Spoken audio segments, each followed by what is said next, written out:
Merhaba, bu videoda S7200 PLC'nin PTO çıkışlarını kullanarak step motor kontrol edeceğiz. Oldukça uzun bir video oldu ve aklıma gelen tüm detaylarına değinmeye çalıştım. Umarım sizler için yararlı bir video olur. Video uzun, birçoğunuzun o kadar sabrı yok. Belki sorularınızın cevaplarını arayacaksınız bu videoda. Bildiğiniz kısımlar olacak, bilmediğiniz kısımlar olacak. Belki bildiğiniz kısımlar size sıkıcı gelecek ama yapacak bir şey yok. Aklıma gelen tüm detayları bu videoda derleyip toplayıp sizlere anlatmak istedim. PTO Pulse Train Output %50 on, %50 off çıkış veren frekansı değiştirilebilen PLC çıkışlarıdır. Osiloskop ile de bu çıkış frekansındaki değişimleri göreceğiz. Yani nasıl oluyor da frekans değişiyor? %50 on, %50 off nasıl oluyor? Bunları benim küçük osiloskopta göreceğiz. PTO yüksek frekanslı çıkışlar verdiği için çıkışlar yarı iletken olmalıdır PLC'deki. Röle çıkışları ile PTO çalıştıramayız. Röle çıkışlı PLC'lerde bu iş için SD kart ya da ek çıkış modülleri takılmalıdır. Bu videoda kullandığım PLC S7200 DC ve firmware'ı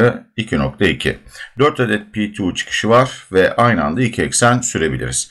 1214'te Q00 ila Q03 arasındaki çıkışlar, yani buradaki 4 çıkış 100 kHz, Q04 ve sonrasındaki çıkışlar 20 kHz frekansında çıkışlar alabiliyoruz. Diğer CPU'lardan ve takılacak boardlardan daha yüksek, ek modüllerden daha yüksek çıkış frekansları alabiliriz. İlgili kataloglara bakmamız gerekli. PTO frekansı arttırıldığında motor hızı da teorik olarak artar ama burada önemli olan motorun donanımsal ve PLC'nin yazılımsal sınırlarının olması. Motorun çalışma frekansı aşıldığında, yani maksimum çalışma frekansı aşıldığında motor stepleri yetiştiremeyecek ya da çok düşük frekanslarda çalıştırılmaya çalışıldığında aşırı titremeli çalışacaktır. PLC yazımında step motor kontrolünde teknoloji objelerini kullanacağız. PTO teknoloji objesi versiyon 3'e kadar tek bir sürme tekniği veriyordu. PLC'nin bir hızlı çıkışı step motor sürücüsünün pulse girişiyle, bir diğer hızlı çıkışı step motor sürücüsünün dır yön bilgisi girişine bağlanıyordu. Bizim step motor sürücümüzde bu şekilde sürülüyor. Q00 çıkışı pulse girişine, Q01 çıkışı direction yön girişine bağlanıyor. Q03 ve Q04 çıkışları ikinci bir motoru sürebiliriz ya da tek bir motorda, illa motorun varsa Q0001'i değil, Q03 ya da Q04 çıkışlarını da kullanabiliriz. Bu sürme tekniğinde Q00 ya da Q03 çıkışları sürücünün pulse girişine yüksek frekanslı PTO sinyalleri vermekte. Q01 ya da Q04 çıkışları olduğu müddetçe motor bir yönde, olmadığı müddetçe diğer yönde dönmesi sağlanmaktadır. PTO teknoloji objesi versiyon 4'ten itibaren 3 sürüş tekniği daha ilave gelmiştir. Sizin sürücünüzün sürme tekniğine göre PTO çıkış mantığını buradan siz ne yapabilirsiniz? Seçebilirsiniz. Diğer sürme teknikleriyle ilgili de eğer ileride vakit bulursam yeni videolarda hazırlayabilirim. Projeyi oluştururken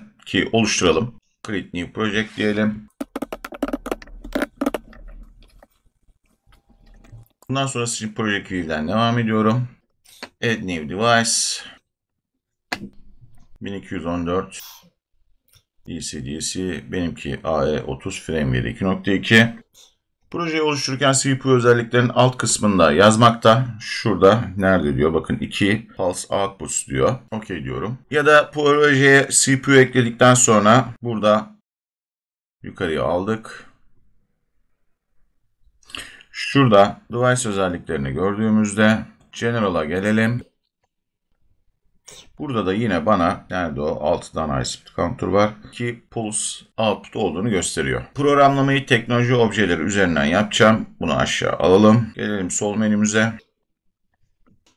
Burada teknoloji objects var. Add new object tıkladığımızda burada motion controller'da de PID teknoloji objelerini ekleyebiliriz. Burada birçok teknoloji objesi var. Motion control'de iki ana grupta objeler var. Bunlar To-Access PTO ve To-Command Table. Bu videomuzun konusu To-Access PTO.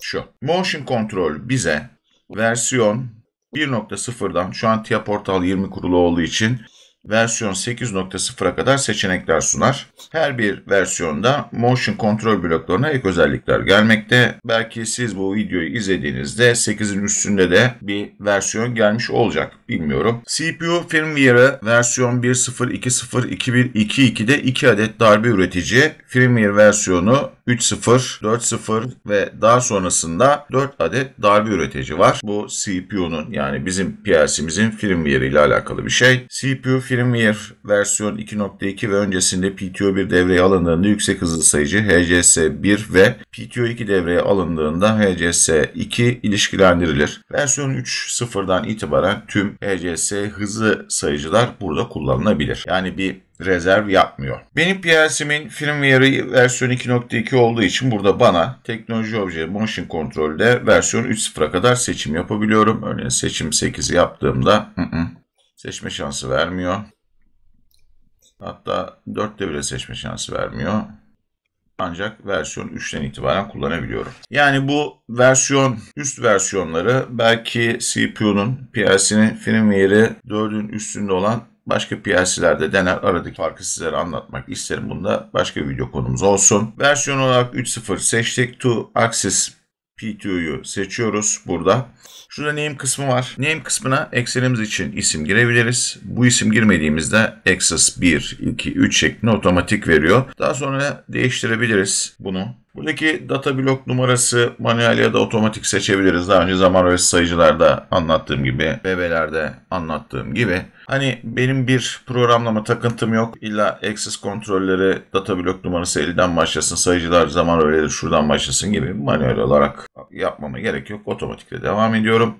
Access'a da ne diyelim? Bu aslında bir standart isimlendirme, göze aşinalığı var ama ben yine de şuraya step diyebilirim. Dediğim gibi bu isim değiştirilebilir. OK diyorum. Karşıma teknoloji obje penceresi geldi. Burada basic parametres'ın altında şurada general'de axis name'den eksen ismini tekrar burada ne yapabiliriz? Verebiliriz. Şurada pass generator var. Burada benim 214 CPU versiyon 2.2 olduğu için 2 adet PTO çıkışına müsaade ediyor gördüğünüz gibi. CPU versiyon numarası ek modüllerin durumuna göre 4 eksene kadar çıkış alınabilir. Şimdi gelelim bu pencerede gördüğünüz şuradaki kırmızı çarpılar, maviler var ya. Eksik ya da hatalı işlemin olduğunu gösterir kırmızılar. Maviler varsayılan değer olduğunu, daha sonra göreceğimiz yeşil tikler kullanıcı veya işte otomatik değerlerin olduğunu gösterir. Eğer burada sarı ünlem görürseniz çalışabilir durumda olduğunu fakat eksik bırakılmış işlemlerin olduğunu gösterir bana. Örneğin limit switchlerden sadece birinin atanıp diğerinin eksik bırakıldığı gibi. Pulse Generator'dan 1 ya da 2 seçebilirim. Eğer 1 seçerseniz burada çıkışlar başta da söylediğim gibi 0001. 2 seçerseniz de burada çıkışlar Q02, Q03 oluyor. Ben 1 seçiyorum. Pulse 1'i seçtiğimizde bununla ilgili bilgiler otomatik olarak aşağıya gelir. Output Location bize Pulse Generator'un CPU'ya ait çıkış olduğunu gösterir. Eğer bir ek giriş çıkış ya da bir SP bloğunda olabilirdi. Burada da onu belirtecekti bana. Şimdi daha önce söylediğimiz gibi bizim sürücümüzde, burada benim kullanacağım sürücümde bir pulse girişi ve bir yön girişi olduğu ve pulse girişi hızı yön girişi de olmaya da olmamaya göre bana yönü belirlediği için pulse out'ta şurada Q00'ı ve direction out'ta da Q01'i otomatik olarak atadı. Buradan bu tag isimlerini değiştiremezsiniz ama bunlar nereye geliyor? PLC tags, default tag table buradan değiştirebilirsiniz. Bakın daha önceki denememden kalmış. Bu seçim yapmıştım ya Q02, Q03 mesela oradan kalmış. Bunları sileyim. Buradan bir isim değişikliği yapabilirsiniz ama hani standart olarak göz aşinalığı buna alıştığım için değiştirmek istemiyorum ama hani buna işte pulse, buna yön diyebilirsiniz. Türkçe'ye çevirebilirsiniz. Bu pencereye nereden gelebilirim? Step Axis 1 ya da şurada Step Axis şuradaki aşağıdan bu pencereye tekrar ne yapabilirim? Dönebilirim. Assign Fast Counter'dan bu PTO çıkışıyla hangi hızlı sayıcının ilişkilendirildiği görülüyor. Buna göre PLC'de bazı cihaz ayarları otomatik gerçekleşir. Bunu görmek için isterseniz sol menüdeki Device Configuration'ı tıklayabilirsiniz. Şunu aşağıya açalım. Nerede burada? Bakın burada PTO 1 Enable, hızlı sayıcı Enable. Bunu hızlı sayıcı 2 niye Enable? Çünkü demin size göstermek için Q02, Q03, PTO 2 çıkışını aktif etmiştim ya. Bunlar da Enable olmuş. Bunu kaldırmamın bir önemi var mı? Yok. Programı derleyip PLC'nin içerisine gönderdiğimizde zaten bunlar program derleme sırasında tekrar otomatikman kalkacaktır. Buradan görebilirsiniz. Neredeydik? Step 1. Access. Aynı yerin kısa yolu yine bu sayfada Device Configuration'da var. Bu butona tıkladığınızda yine bu sefer aşağıda otomatik olarak bana pulse ve enable olup olmama durumunu görebileceğim pencere geliyor. Geldik yine step 1 access'a. Şuraya tekrar geleyim. Device configuration kısmında şurada görüyoruz. Bu device configuration kısmına ben videonun ilerleyen kısımlarına tekrar geleceğim. Burada hardware limitler, homing için, hardware limitler için sensörler bağlayacağım. Yine orada benim buradaki device configuration sayfasında işlerim olacak.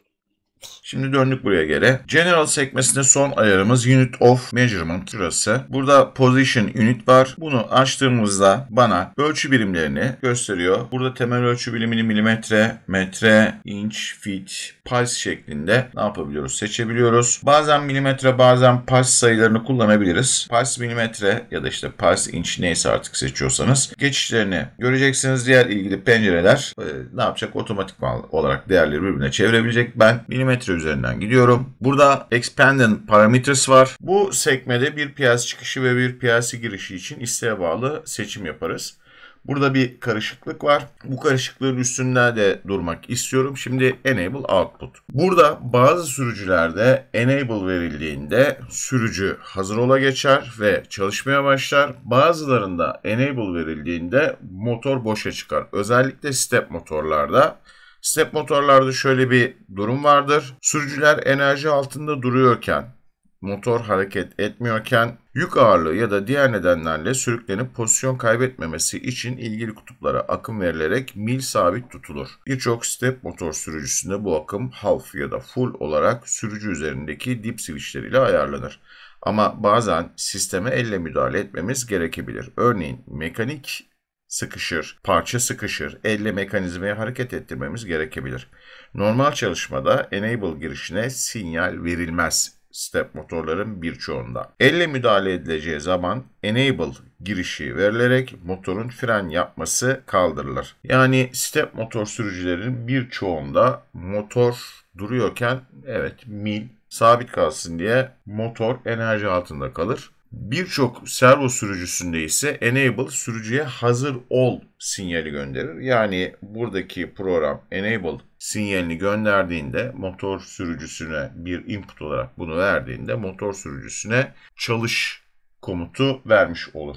Step motorlarda ise bunun tam tersidir. Enable girişi verdiğinizde motor mili boşa çıkar. Örneğin ben buraya motor Q00010203 örneğin bunlardır pulse'ler Q0.4 yazayım.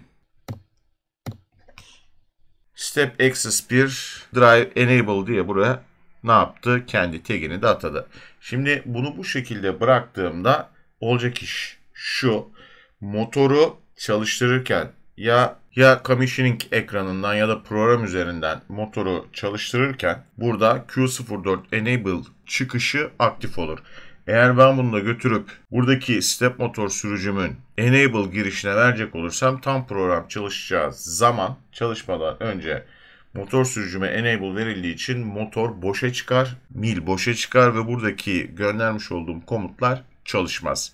Burada sinyallerin gittiğini görürsünüz. İşte burada eğer online izleme yapıyorsanız pozisyonun ya da hızın değiştiğini görürsünüz ama motorunuz çalışmaz. Step motordaki burada benim kullandığım sürücüdeki enable girişiyle buradaki enable kullanma mantığı tam tersi. Buradaki enable output bana motor sürücüsüne hazır ol bilgisi gönderir. Şimdilik bu Q04 kalsın. Bu sürücümde yok ama bazı özellikle servo sürücülerde ready input kullanılır. Aslında bu sürücünün bir çıkışıdır. Sürücü işte kendi taramalarını yapıp eğer herhangi bir hatası yoksa ki sürücü içerisinde de birçoğunda yine program yazabiliyorsunuz. Ben hazırım çalışmaya diye bir çıkış verir. Bu çıkışta eğer ben burada bir input olarak girecek olursam örneğin input 0.7 gibi bir input girecek olursam bu sürücü üzerinden ben hazırım sinyalini buraya getirir verir. Ama benim sürücümde yok. Eğer buraya true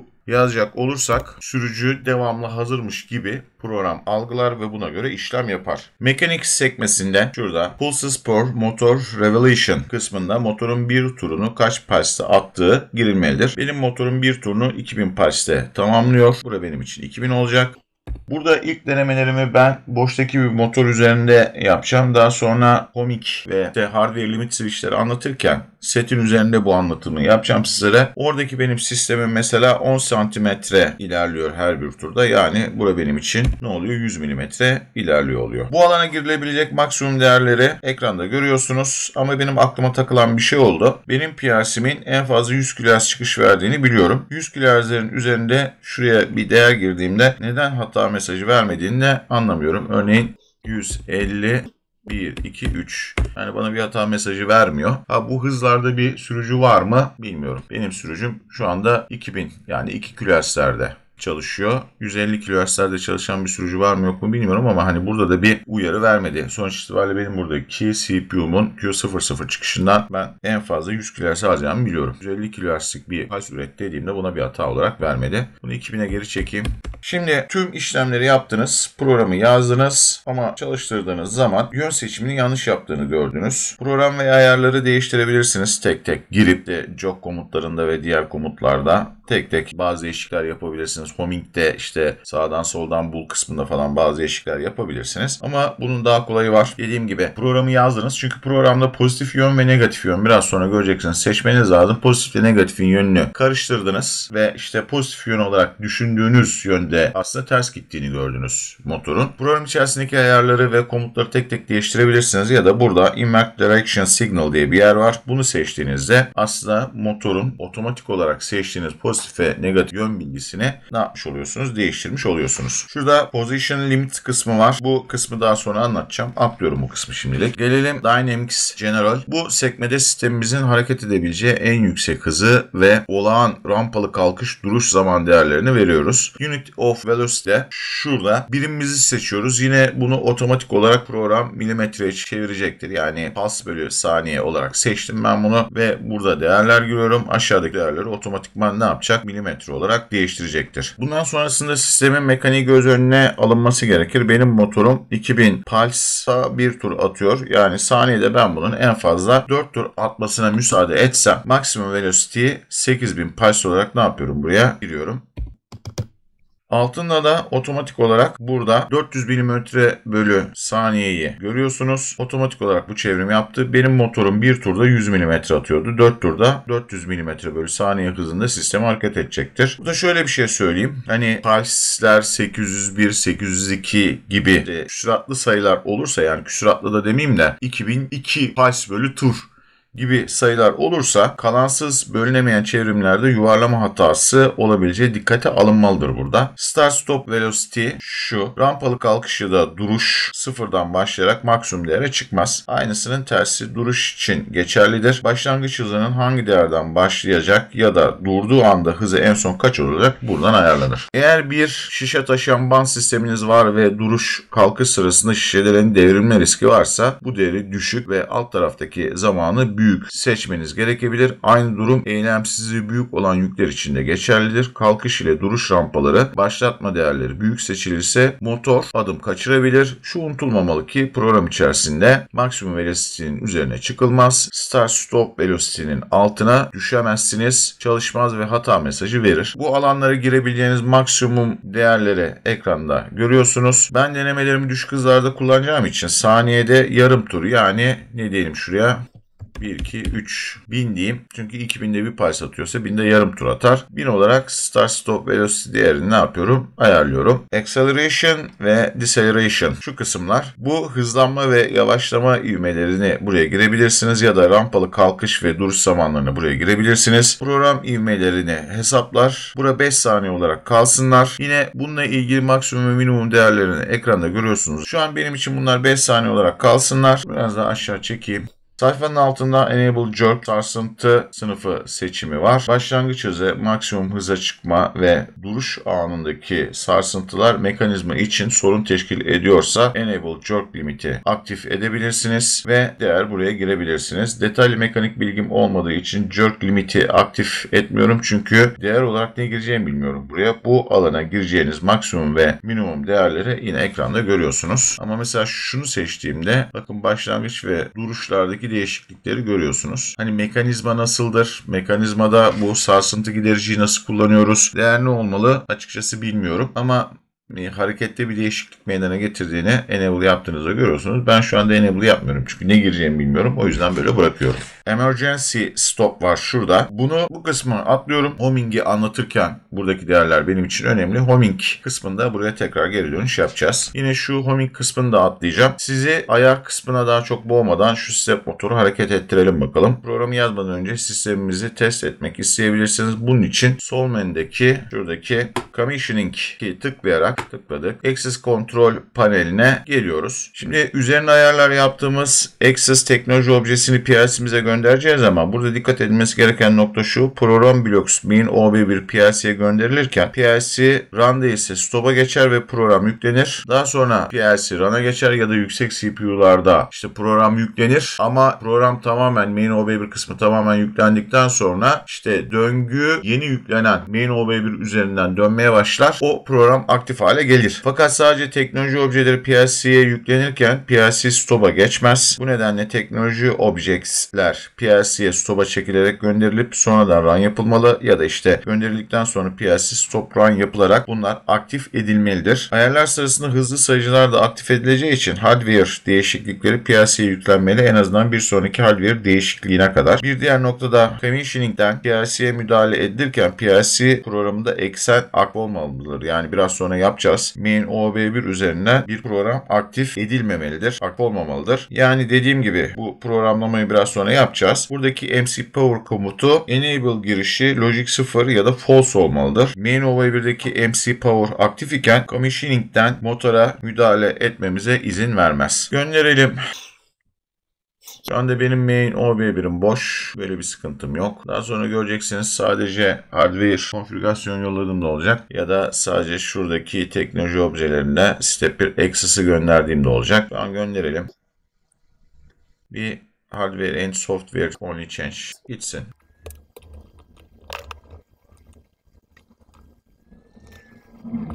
Commissioning penceresine gelelim. Şimdi bunu aktif etmeye çalışalım. Bakın şurada bir hata mesajı görüyorsunuz. Benim şu anda PLC'm stop'ta. PLC stop konumundayken aktif olmayacak ve uyarı mesajı verecektir. Aktif olabilmemiz için PLC run yapmamız gerekli. Pencerede işlemler yapabilmem için aktive tıklıyorum. Tıkladım.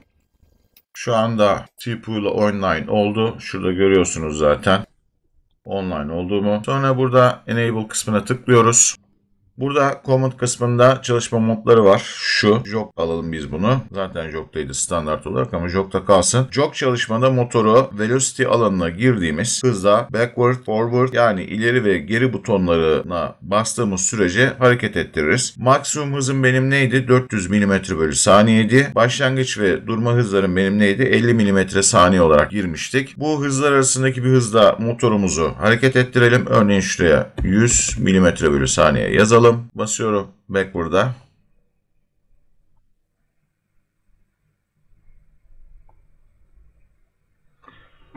Motorum çalışmıyor. Aslında şurada bir şeyler sayıyor.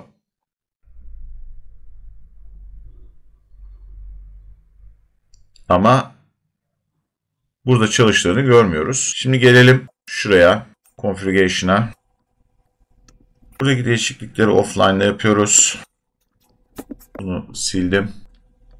Access'ı bir daha göndereyim. Hatta bir CPU stop'a çekeyim. Göndereyim daha. Run alayım.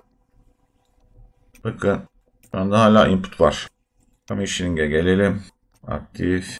Enable.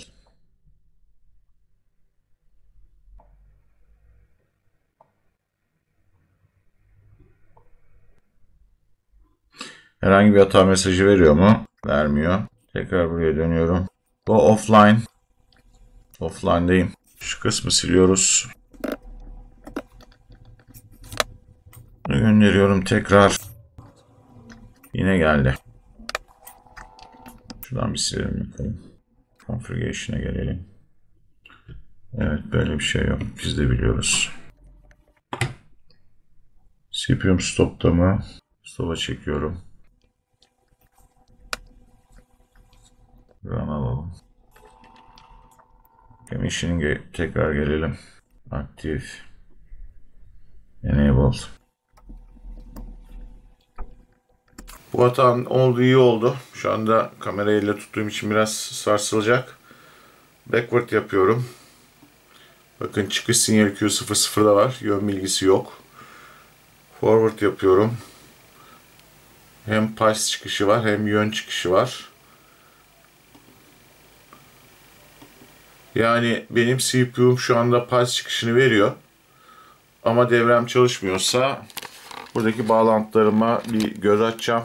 Şu bağlantıları bir düzelteyim. Devam edeceğim. Hatayı düzelttim. Bağlantı hatamı. Videoya kaldığımız yerden devam edelim. Aslında fena da olmadı. En azından gördük. Size az önceki videoda gösterdiğim gibi benim Q00'ın pulse çıkışını veriyor. PTO çıkış verdiği için biraz LED'i zayıf gelebilir. Diğer Q01'de direction yön bilgisini bana veriyordu. Benim CPU'm eğer bir pulse üretiyorsa, direction'ı veriyorsa ve step motor çalışmıyorsa muhtemelen bir kablo bağlantısı ya da step motor sürücüsünün ayarından kaynaklı bir nedenden dolayı aslında dönmüyordur. Burada da ortak şase vermede unutmuşum, öyle söyleyeyim. O nedenden dolayı çalıştıramadım ama sorunu düzelttim. Şimdi nerede kalmıştık? Jog çalışmada motoru velocity alanına girdiğimiz hızla backward, forward yani ileri ve geri butonlarına girdiğimiz sürece hareket ettiririz. Burada maksimumumuz 400 mm bölü saniye, başlangıç ve durma hızına 50 mm bölü saniye olarak girmiştik. Bu hızlar arasında bir hızla motoru hareket ettirelim. Örneğin 50'den başlayalım ve ileri geri butonlarına basayım. Burada da bir yandan position ve velocity'yi göreceksiniz. Yani bastıktan sonra 50'ye çıkması, bakın.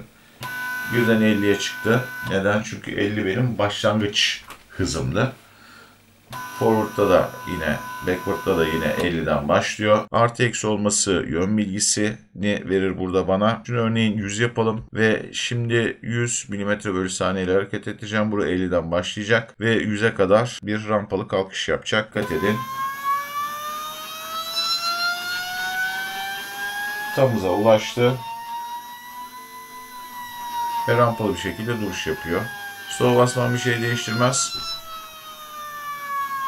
Burada motor kontrolünde biraz sonra gireceğiz. Emergency stop kısmı sadece hardware limit aşımında devreye girer. Normal stoplama işleminde az önce giriş configuration sayfasında giriş yaptığımız duruş ve kalkış ve duruş şeyleri, ivmelenmeleri ya da zamanları benim için önemlidir. Turuncu alanlar çevrim içi online değiştirebileceğim yerlerdir. Bu gül kurusu mu diyelim, bej mi diyelim, krem mi diyelim. Bu alanlarsa online değiştirilemeyen alanlardır. Hızın maksimum değeri olan 400 mm bölü saniyeyi aldığımızda ne olacak bir bakalım.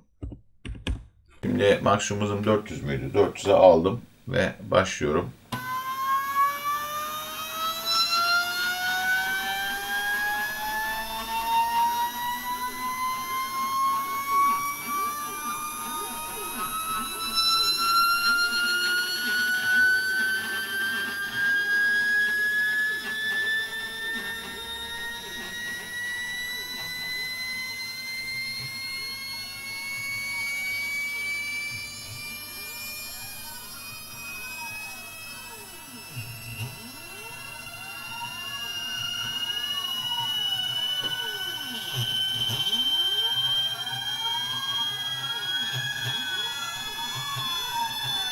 Bakın arada bir gördüğünüz titreme sesi aslında, durdurayım ondan sonra konuşayım.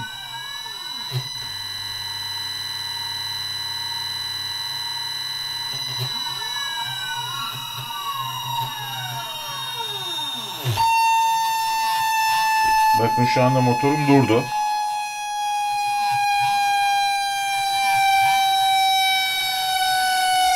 Yani doğru görüyorsunuz.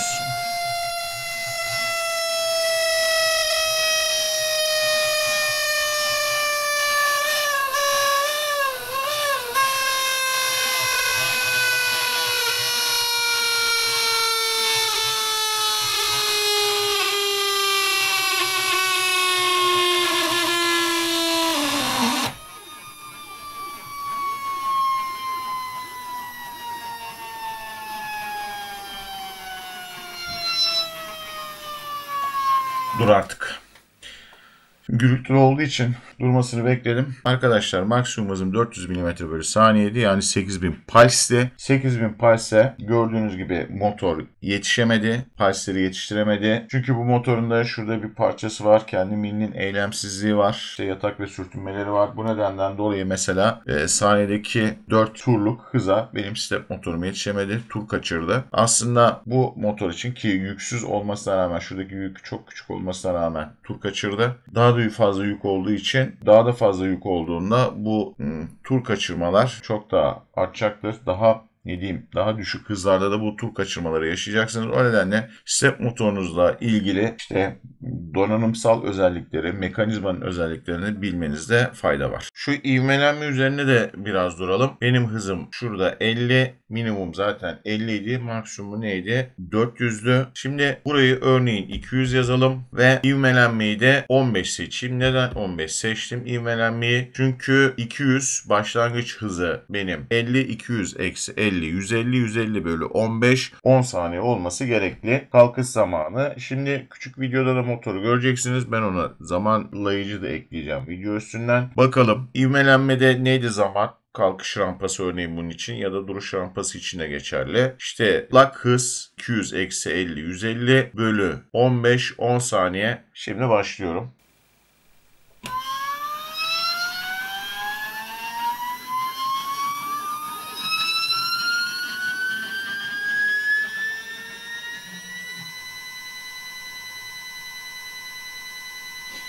Elimi çektim.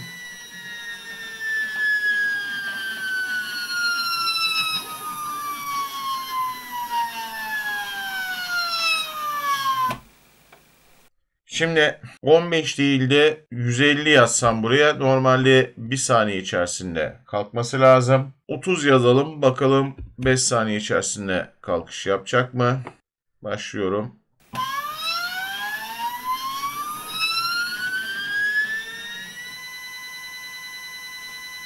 Bakın şuradan velocity'yi görüyorsunuz. 150 yazalım bakalım. 1 saniyede velocity verecek mi bura? Yine tıklıyorum. Bu ivmelenmenin ne anlama geldiğini buradan görmeniz açısından bu şekilde yaptım. Hız değerinin maksimum hız değeri olan 400'ün üzerine örneğin 500 girelim. Aktif. Enable. Örneğin şuraya 500 girelim.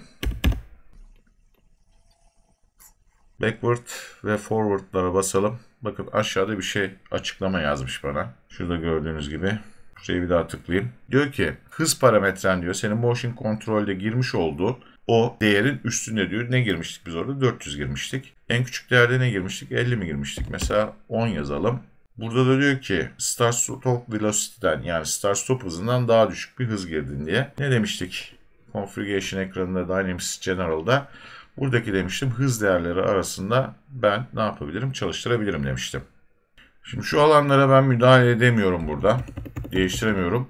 Bunun için offline yapmam lazım. 500 büyük gelmişti ya. Offline yapalım. Şunu 500 yapalım. Şimdi bakın değiştirebilirim. Buradan değiştiririm. Ne yaptığımı umarım görmüşsünüzdür. Tekrar şunu alayım. 8, 1, 2, 3. Şimdi şu alana yine müdahale edemiyorum. Buraya 500 yapamıyorum. Şu alanda da 500 mm/saniye kaç pulse'in denk geldiğini şu anda oturup hesaplamam lazım ama şurayı mm/saniye yapıyorum. Şunu 500'e çeviriyorum. 500, 500. Tekrar bunu pulse'e çekerim. O zaman neymiş? 10.000 pulse 500 mm/saniye yapıyormuş benim için. Aşağıdaki değeri de düşürelim istiyorsanız burayı da 500 yapalım yani. Şuralardan değişiklik yapamıyorum. Onu anlatmaya çalışıyorum. PLC stop yapmadan göndereyim. Ne demek istediğimi burada daha iyi anlayacaksınız. Monitoring'i alalım. Bunu ben 500 yapmıştım. Bunu da 25 yapmıştım galiba. Bakın şu aşağıdan tıkladığımızda burada 500 olduğunu görüyorsunuz. Şimdi PLC'ye bir stop yapayım. Bir daha run yapayım. Bakın yeni değerler oturdu. Şunu diyorum. Teknoloji objelerini siz CPU'ya gönderdikten sonra PLC'nin bir şekilde stop run yapması lazım ki yeni değerler geçerli olsun. Ya da programı yüklerken CPU'ya siz stop da yükleyin. Daha sonra run yapın CPU'yu. Commissioning'e tekrar gelelim. Aktif. Enable. Burada Positioning'i tıklıyorum. Target Position Travel Path alanına mekanizmanın ne kadar yol almasını istediğimizi yazıyoruz. Şuraya.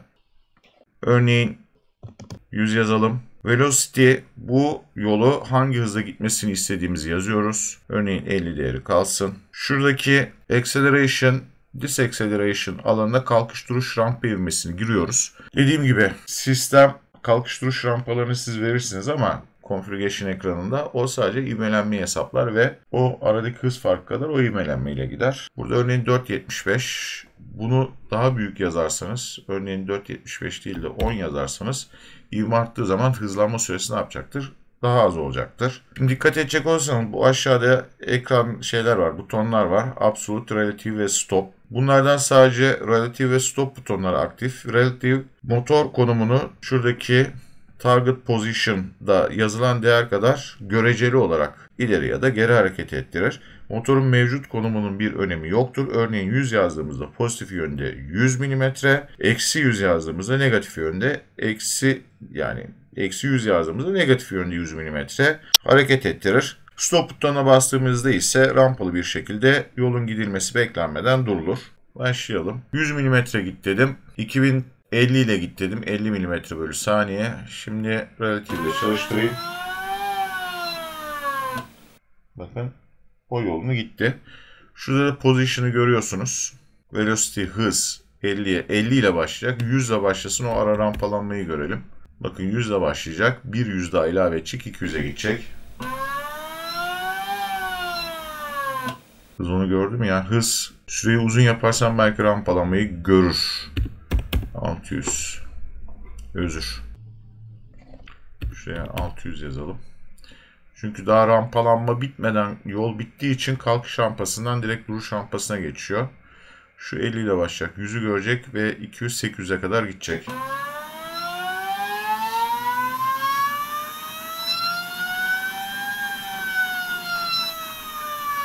Yine süre yetmedi.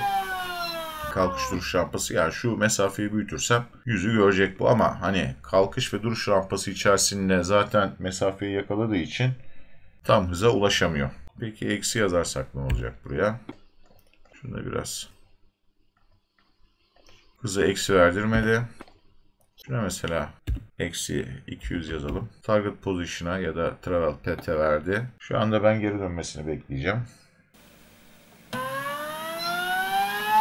Şöyle 800'den aşağı doğru dikkat edecek olursanız düşüyor.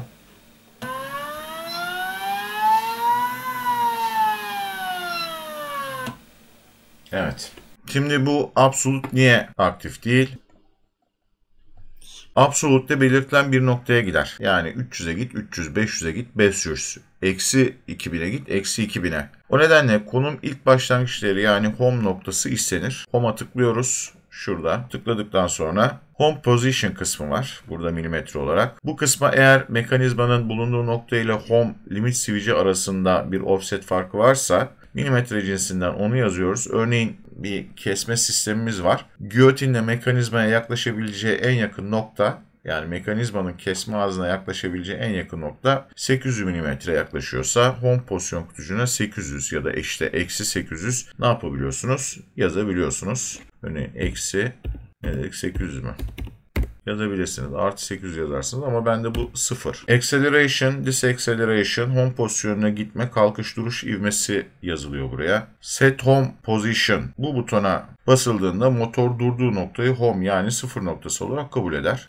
Şurayı şu anda 0 noktası olarak kabul etti. Bakın buradaki position'ın falan varsa eğer bir değer, bunu da sıfırladı. Şimdi homing, buradaki butonuna basıldığında motor home konumunda değilse home konumuna getirilir. Bizim bu örneğimizde şimdilik az önce yapmış olduğumuz ayarlar vardı. Configuration'da homing ayarları boş bıraktığımız home switch'ini bir input olarak vermediğimiz için error message kutusunda parametrelerin tamamlanmamadığına yönelik bir ne verecek bana? Hata mesajı verecek. Diyor ki sen diyor bana diyor homing'i yapacağı diyor switch'in diyor şeyini girmedin diyor. Bunun da tabi modları var. Bunları daha sonra göreceğiz. Yani neye göre homing yapacağım ben diyor. Bir fiziksel, benim orada diyor bir input değerim yok diyor. Az önce boş bırakmıştım. Komutları anlatırken dönüp orada ne yapacağız? Bu işlemi yapacağız. Şimdi bu set on position'la 0 noktasını oluşturduk mu? Oluşturduk. Şimdi homing'i yaptıktan sonra tekrar position'a gelelim. Bakın absolute açıldı bana. Velocity 100 ile 10 mm bölü saniye karelik ivme ile eksi 200'e git. Absolute diyebiliriz buna.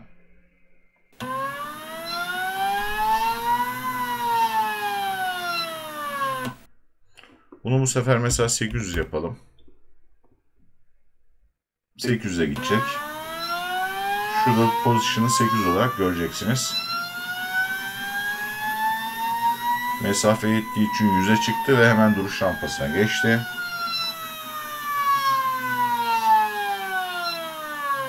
Access Station var. Bu alanda eksenle ilgili mevcut durum bilgisi verilir. Burada örneğin hardware ya da software limitleri aşıldığında Access Error kutusu kırmızı olarak yanacaktır. Bu durumda hatayı şuradaki Confirm butonuna basarak resetleyebilirsiniz. Programlamaya başlayalım. Main OB'mize gelelim. Şurayı açayım. Bunları da kapatayım.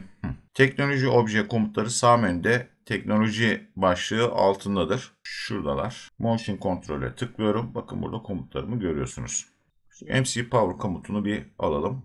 Burada bu komut işletilmesi sırasında bir FB kullanacak, bir de kendisine ait data block kullanacak. Bu data block'un ismini buraya getirdi. Bu standart otomatik olarak bu şekilde geliyor. Yine manuel otomatikte bırakıyorum. Bunu daha önce anlatmıştım. Data block numarasına manuel isim verme ya da işte manuel olarak bir numara atama gibi bir programlama tekniğim yok. Otomatikman gitsin MC Power DB'yi oluştursun bu. MC Power komutunu kullanmak zorundasınız. Bu komut ekseni aktif eder. Bu komutun enable giriş logic 1 olmadığı sürece ilgili eksen ile ilgili MC reset komutu hariç hiçbir komut çalışmaz. Eğer diğer komutların aktif olabilmesi için enable girişinin burada 1 olmak zorunluluğu vardır. Şunu da söyleyeyim. Komutun box'ların sol tarafına girişler, sağ tarafına da çıkış verileri bulunur. Şunu hatta aşağı doğru açayım. Buradaki access kısmı bu komut hangi ekseni aktif edecek, hangi ekseni kontrol edecek o girilir. Buradaki eksenin adını şuradan mesela ben ne yapmıştım? Step access 1 oluşturmuştum. Bunu sürükleyerek getirebilirsiniz farenin sol tuşuyla ya da silelim. Üzerine tıklayarak da yine Step Access 1 buradan ne yapabilirsiniz? Seçebilirsiniz. Şurada Enable girişinde ne yazıyor? False yazıyor. Enable girişi false yani logic 0 ise bu eksene ait tüm komutlar çalışmayacaktır. Burası eğer true yani logic 1 ise bu eksene ait tüm komutlar çalışabilecektir. Şimdi eğer siz PLC run yaptığınızda direkt bu komut aktif olsun istiyorsanız buraya elle true yazabilirsiniz. Şöyle. Herhangi bir input şartına bağlamazsınız. Düzeltiyorum. Herhangi bir input şartına bağlamazsınız. Panelden ya da SCADA ekranından herhangi bir hafıza alanına bağlamazsınız. Direkt bu CPU benim PLC'm run olduğunda MC Power Step Access 1 eksenini direkt aktif hale getirir. Buna dediğim gibi bir inputla müdahale edebilirsiniz. Inputla enable yapabilirsiniz. Ya da işte bir operatör panelden bunu buraya örneğin M0.7 yazabilirsiniz. İşte oradan ya da bir data blok üzerindeki bir veriden bunu enable yapabilirsiniz. Ama true yazarsanız buraya PLC'siz run yaptığınızda direkt MC Power buradaki komutu aktif hale gelecektir. Az önce ne yapmıştık? Commissioning'den şuradan ben online olarak ne yapmıştım? Step motoruna müdahale edebilmiştim. Eğer online siz step motora oradan bazı denemeler yapacağım deyip müdahale etmek istiyorsanız buraya gelip programa false yazıp daha sonra yine bu main OV1'in içerisine ne yapmanız lazım? Tekrar göndermeniz gerekir. Dediğim gibi buna bir SCADA ekranı ya da panel ekranından da ne yapabilirsiniz? Müdahale edebilirsiniz. Buraya burada gördüğünüz gibi örneğin input 0102 gibi bir tek ismi yazabilirsiniz ya da birden fazla çalışma şartı varsa yine buraya seri paralel kontaklar ne yapabilirsiniz? Şöyle getirelim. Dizebilirsiniz. Sileyim. Bu ara ben bir tek tablomu da oluşturayım bir yandan. Setimin üstündeki buton durumuna bakıyorum. Ona göre bir butonlara ait, girişlere ait tek tablosu oluşturacağım. Normalde açık buton.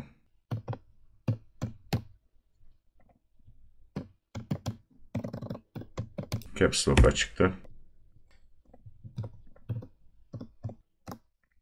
Üstüne iki tane normalde açık butonum var. Kalıcı butonlarım var. Kalıcı butonum 1, kalıcı butonum 2 var. Ne var? 2 tane de stop butonum var. Normalde kapalı buton 1, normalde kapalı buton 2. Bu girişlerim bu şekilde. Dönelim yine main OV1'imize. Şuraya geliyorum. Normalde kalıcı butonlarla ben bunu çalıştıracağım. Normalde kalıcı buton 1 ile örneğin ben bunu aktif edeyim. Stop modu anlatmadan önce Configuration, Dynamics, Emergency Stop ekranına gelelim. Önceki ayarlamalarda burayı boş bırakmıştım. Normal rampalı duruşa örneğin kaç saniye yazmıştık burada? 10 saniye yazmıştık. Emergency Stop'a geleyim. Emergency Stop'ta acil durma modda motorun kaç saniyede durması istiyorsak Emergency Stop Ramp Down Time şurası. Onu yazıyoruz. Sistemimize göre acil durmayı en kısa sürede yapmamız gerekli. Ama ben size farkı anlatabilmek için buraya 5 saniye yazıyorum. Normal durma 10 saniye. Emergency Stop durma zamanı. Buradaki Emergency Stop Ramp Down Time. Buraya 5 saniye yazıyorum. Daha önce de dediğim gibi buradaki Configuration ekranındaki tüm ayarlamaları Go Offline'da yapıyoruz. Şu anda offline'da mıydım bilmiyorum ama Go Offline'da 5 saniye olarak burayı ne yaptım yazdım. Şimdi main OV1'e geri dönelim. Geldik stop moda. 3 stop modu vardır. Eğer buraya 0 yazarsak acil durdurmada yazdığımız değerlerde durur. Yani az önce emergency stop'ta girdiğimiz örneğin o 5 saniye. Aslında yine tekrarlayacak olursak buraya gelelim. Şu ivmeyle durur. Buraya 5 saniye yazdığımızda bu maksimum hız 500'e göre 5 saniyede durur. Bunu daha önce anlatmıştım. Şurada bir ivme hesapladı. Bu ivmeye göre bunu durduracak. Örneğin bura 100 olduğu zaman şu ivmeyle durduracak. Tabii 5 saniyenin altındaki bir değerde durdurmuş olacak. Eğer şuraya gelip 1 yazacak olursak PTO sinyalleri kesilerek motor mili kilitlenerek durur. Duruş süresi sistemin eylemsizliğine bağlı olacaktır tabi burada doğal olarak. Eğer buraya gelip 2 yazacak olursak Dynamics ekranında girdiğimiz normal duruş rampası ile durur. Şimdi burada şunu hatırlatayım. Program içerisinde bir tane duruş komutu var ama bu emergency duruş yapmayacak. Program komutları arasında acil duruş yok. Eğer siz sisteminizde acil duruş ihtiyacınız varsa buradaki power komutu üzerinden bunu sağlayabilirsiniz. Yani emergency stop'unuzu siz şuradaki input 04 olarak kullanabilirsiniz. Yani onun normalde açın, normalde kapatın artık ne kullanıyorsanız. Ya da işte başka bir duruşunuz varsa 2 tane kontakla birlikte buraya ne yapabilirsiniz? Kullanabilirsiniz. Buradaki stop modu benim emergency stop'ta girdiğim 0 yazdığımda emergency stop'ta girdiğim modda duruş yapacaktır. Dediğim gibi ama bu şurada benim şeyim var aslında durdurmak için halt komutum var ama halt komutu da rampalı duruş yapacak. Emergency duruş yapmayacak ama emergency duruş istiyorsanız da buraya örneğin 2 seri ya da 2 paralel ya da her neyse buna benzer acil durdurma butonunuzu da ilave edebilirsiniz. Bu şekilde MC Power'ı devre dışı bırakarak da emergency duruş sağlayabilirsiniz. Sağ taraftaki çıkışlar bize komutla ilgili bilgiler verir. Şu oku tıklayarak hepsini görebilirsiniz ya da kapatabilirsiniz. Komutları oluşturduğumuzda her komut kendisine ait bir FB ve DB oluşturur. Nerededir bunlar? Bunlar System Blocks, Program Resources. Burada gördüğünüz gibi MC Power FB'si ve MC Power DB'si var. FB'ye tıkladığımızda FB'ler korumalı oldukları için içlerini görüntüleyemezsiniz ama komuta ait DB'nin içeriğini görüntüleyebilirsiniz. Burada komuta ait diagnostik verileri ya da çalışma verileri vardır. Ve şuradan monitoring'e tıkladığınızda da buradaki verileri online izleyebilirsiniz. Buradaki hafıza alanlarını da görüyorsunuz. Studies, Busy, Error, Bool hafıza alanlarına sahip. Error ID ya da işte Info, Word hafıza alanlarına sahipler burada. Bunlar benim için diagnostik verileridir ve bir hata olduğunda data blok içerisine bakarım. Burada hatanın ne olduğunu ne yapabilirim? Online bağlanıp görebilirim ama kolaylık olması ve program üzerinden online'a geçtiğimizde kolayca bu diagnostik hatalarını görebilmek için bu komut çıktılarını bir veri alanlarına atayarak komutların üzerinde göreceğim. Yani burada bir hata olduğunda gelip DB'ye online bağlanıp şuradaki hata kodlarından hatanın ne olduğunu görebilirsiniz ki videonun ilerleyen kısımlarında o hataları da yaptıracağım. Muhtemelen SCADA ekranı ya da operatör panel ekranından bu data bloklara erişmeniz mümkün de olacaktır. Bununla ilgili bir sıkıntı olmayacaktır ama ben şu main OB1'de çalışırken şurada hata kodlarını falan görmek istiyorum. Böyle bir şey yapıldığında görün en azından. O nedenle bunları oluşturacağım bir diagnostik data bloğundaki hafıza alanlarına atacağım. Add new block. Caps Lock açık kalmış. Diagnostik diye bir data blok oluşturdum. Şimdi Access Diagnostic diye daha önce bir TXT tablosu oluşturmuşum. Burada bu videoda anlatacağım komutlardaki diagnostik verileri var. Bunları buradan kopyala yapıştır yapacağım çok fazla vakit almamak için. Bunlar neydi? Evet, bool verileriydi. Şunlarsa ne olacak? Word verileri olacak. Geldim yine main OV1'imize. Şuraları onları atacağım. Yapacağım şey o. Neydi? Power'ın statüsü. Diagnostik. Power'ın gizlisi. Diagnostik. Power'ın error'u. Error ID. Şimdi dediğim gibi şuradaki verileri kendisine ait MC Power DB'den görebilirsiniz online olarak. Bağlandığınızda bu yapılabilirliğini göstermek istiyorum. Panelden de direkt o data blok içerisinde veriyi alabilirsiniz.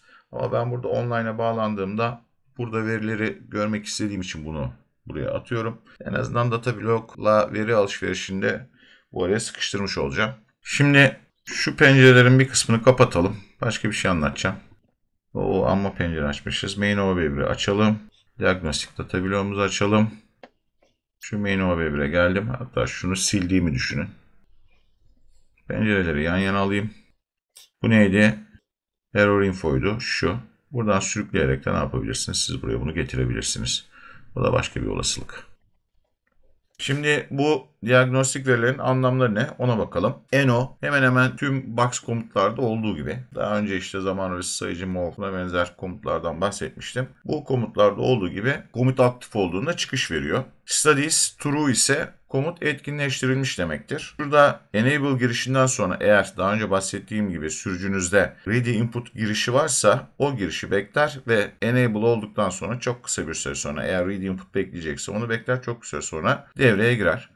Burası false ise komut etkinleştirilmemiş demektir. Eğer bura false ise MC reset komutu haricinde hiçbir komut burada çalıştırılamaz program içerisinde. Busy, study ise benzer anlamı vardır. Tek farkı eğer varsa sürücüden gelen ready input girişi studies onu bekler. Kısa bir gecikmeyle devreye girer. Busy direkt enable girişi olur olmaz devreye girer. Eğer herhangi bir dediğim gibi burada kendi iç hatası komuta ait kendi iç hatası yoksa. Studies ve busy çıkışları komut bir hata verirse false'a dener. MC reset ile komut hatası giderilebilir ise true'ya geri dönecektir. Error çıkışı şuradaki error çıkışı false ise komutta herhangi bir hata yoktur. True ise bana komutta bir hata olduğunu gösterir.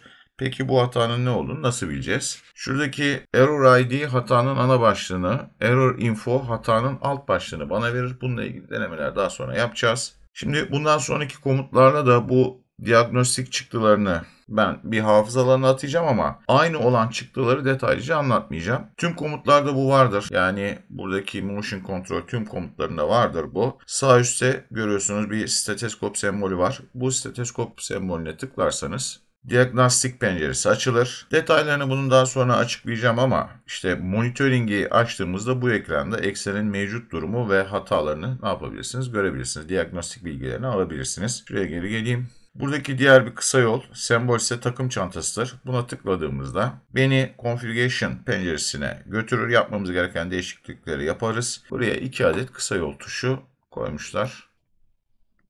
Kapayım şuradan. Yani şuralardan, nerede şuralardan gireceğimiz yerleri bunun üstüne stetoskop ve takım çantası olarak koymuşlar. Şuradan Configuration'a bir daha geleyim. Ne vardı benim burada? Drive Signals. Buraya Q0.4'ü enable için koymuştum. Şimdi bununla ilgili bir deneme yapacağım. Yine main OV1'e gelelim. Şuraya bir tane normalde kapalı kontak koyuyorum. Çıkışına bir tane bobin koyuyorum. Bu bobinin benim az önce oluşturduğum Q0.4 Step Access 1 Drive Enable olarak Q0.4'ü buraya bobin çıkışı olarak kullandım. Şimdi buraya ne gelecek? Şöyle düşünelim. Benim step motorumun ne zaman boşa çıkmasını istiyorum? Boşa çıkmasını istediğim durum program çalışmazken. Yani buradaki MC Power'la başlattığım program herhangi bir iş yapmazken benim şuradaki enable'ım çıkış versin ve bu çıkış step motorun binli boşa çıkarsın. O zaman burada şöyle bir şey kullanacağım. MC Power Studies. Bu MC Power Studies ne zaman çalışıyordu? Bu komut aktif olduğunda. O zaman bu komut aktif olduğunda burayı açacak. Q0.4 çıkışını kesecek ve bu Q0.4 artık step motorumun enable girişini veremeyeceği için motorumun mili kilitlenecek ve buradaki komutlar işleyecek. Şimdi böyle bir düşüncem var. Bu burada kalsın ama bunun çalışmayacağını videonun ilerleyen kısımlarında size göstereceğim. İkinci komutumuz burada. Tekrar gelelim. Şunları şöyle yapalım. MC Jog. Bunu alalım. Yine kendi data bloğunu oluştursun.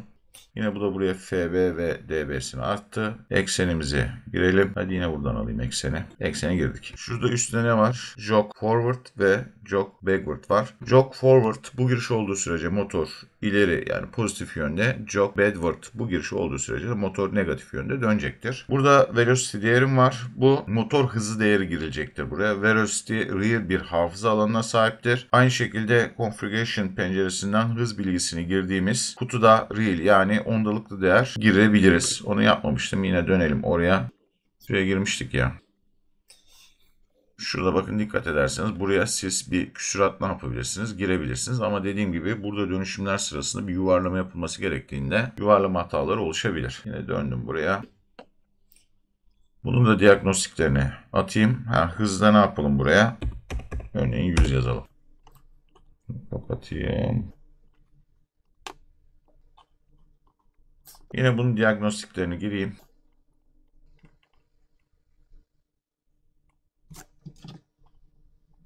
Burada değiştirmedi.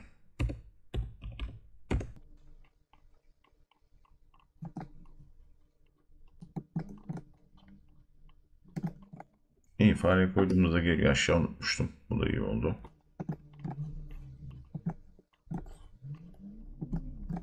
Çirkin gözüküyor diyorsanız şöyle de yapabilirsiniz. Şimdi gelelim. Atamalarımı yapayım. Hata verdi. Niye? Hafıza alanlarını çünkü değiştirmemiştim. Son 2'ye kadar bool burası. University. Hata vermedi. Gezi. Right.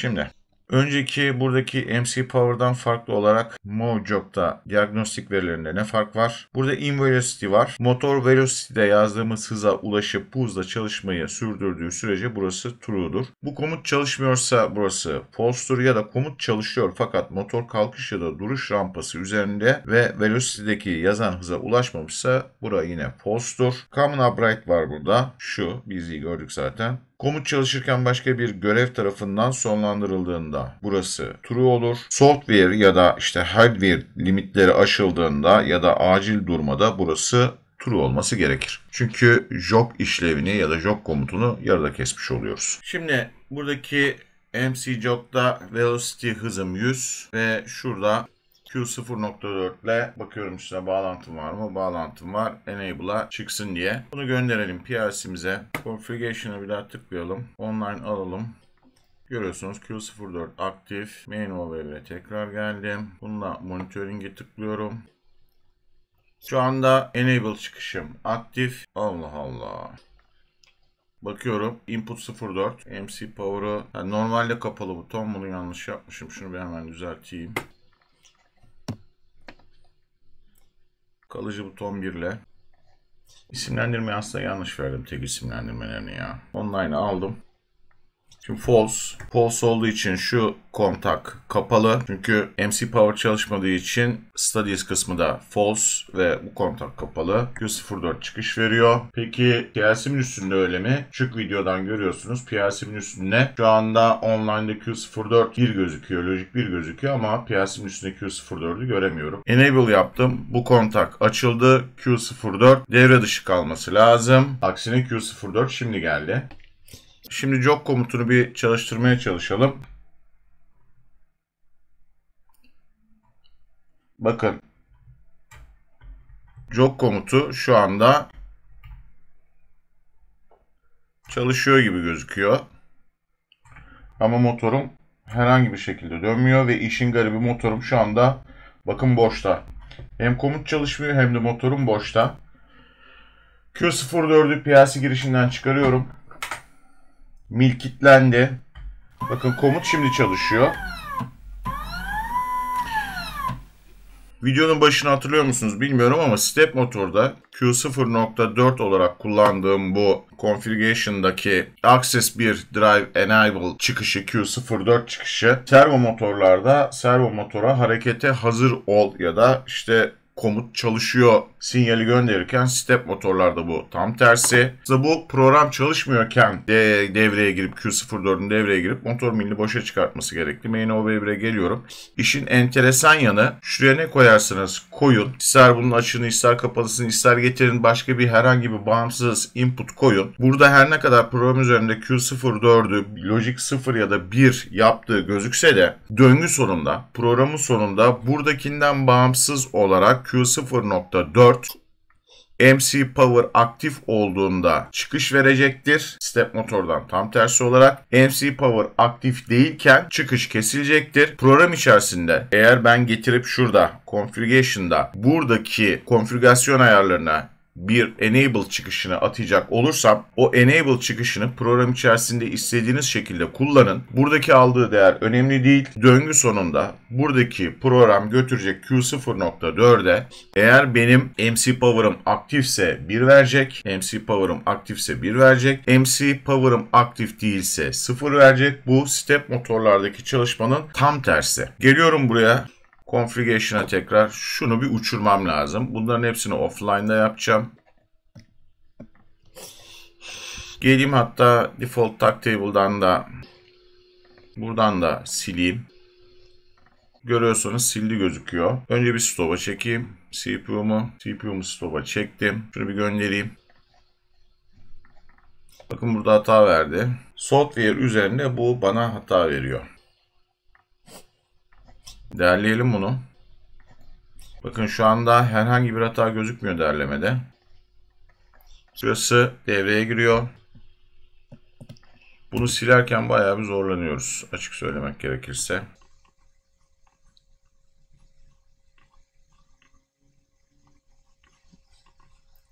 Online'da bu var. Offline. Stop'a çekiyorum tekrar. Yine default tag table'a geldi bu. Buradan da silelim. Önce bir hardware göndereyim. Hardware hata veriyor. Geldim buna. Bu ne diye bana soruyor. Sildim. Daha Ctrl Z, Ctrl A, X. Bu birazdan lazım olacak bana. Stop'ta mı stop'ta. Buraya gelip duruyor bu. Hardware konfigürasyonu bir daha bir gönderelim. Finish. Bunun üstüne şunu bir göndereyim.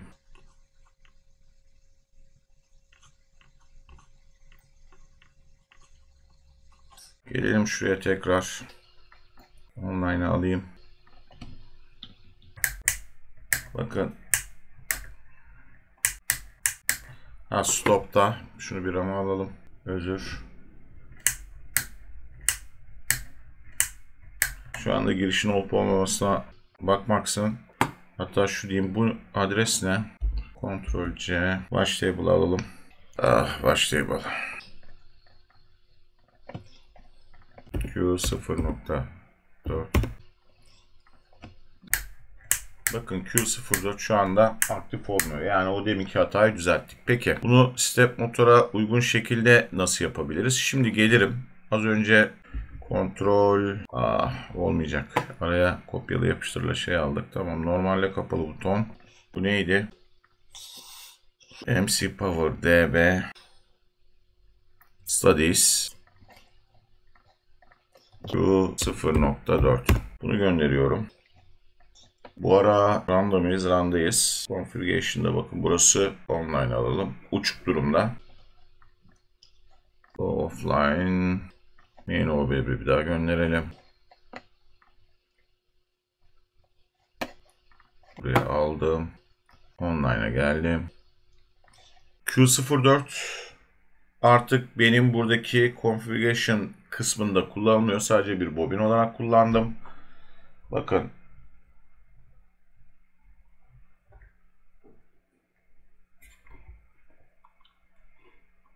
False'da takayım. 1, 2.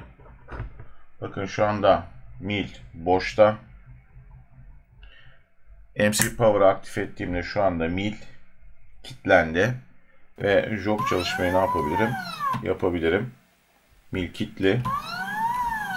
Ne zamana kadar bu mil kilitli? Şuradaki MC Power DB Studies'ten Q04'ü çalıştırana kadar. Şimdi step motordaki çalışma mantığı bu.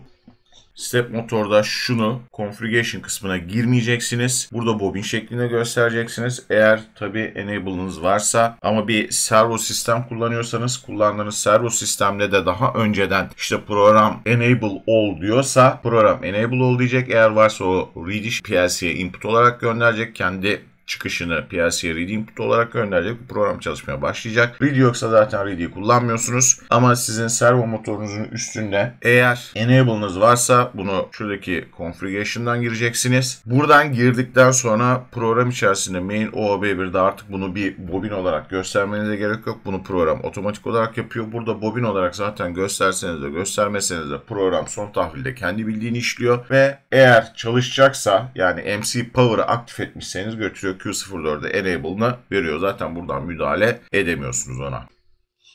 Şimdi şurada velocity'ye ne girdik? 100 veya gelelim tekrar configuration ekranına. Burada ivmeyi kaç girdim ben? Ya da işte zamanı girdim. İvme 70 olarak ayarlandı. Gelelim main OB1'e. Hatta ivmeyi 70 değil de şuradan gelelim. Hızı 200 yapalım. 200 enter. Özür. İvmenin 70 oldu. 70'te kaldığını düşünelim. 200 girmiştik hızı. 200 eksi 50 start stop velocity eşittir. 150 bölü 70 ivmeyle gidecek bu. Yani bunun kalkışını 2.14 saniyede yapması gerekli. Başlatıyorum. Tabii göndereceğiz bunu. MC Power'ımı online alalım. MC Power'ımı aktif yaptım. Herhangi bir yönde JOK'a bakıyorum. 2.14'te kalkış yapması lazım. 2.14 saniyede.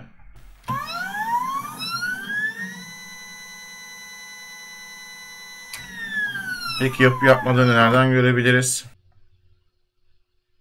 Şu Step 1 Access'in data bloğunu açayım. Buradan bir online kapayım. Bir ara program göçtü, nedenini bilmiyorum açıkçası. 2 tane online bırakmak istemiyorum.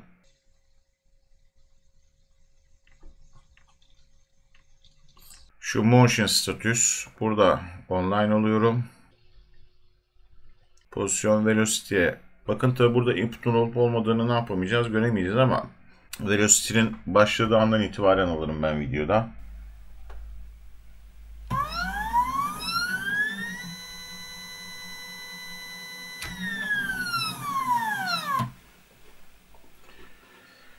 Tamam, ivmeyi değiştirelim. Configuration. İvme daha küçük olsun. Örneğin 7 olsun. 50 saniye çok büyük. Peki bir de şöyle yapalım. Kaç saniyede kalkmasını istiyorsak ona göre bir ivme girelim. Neydi aradaki fark? 150 bölü. Örneğin kaç saniyede bu kalkış yapsın? 5 saniyede 5. İvmeye 30 girmemiz lazım.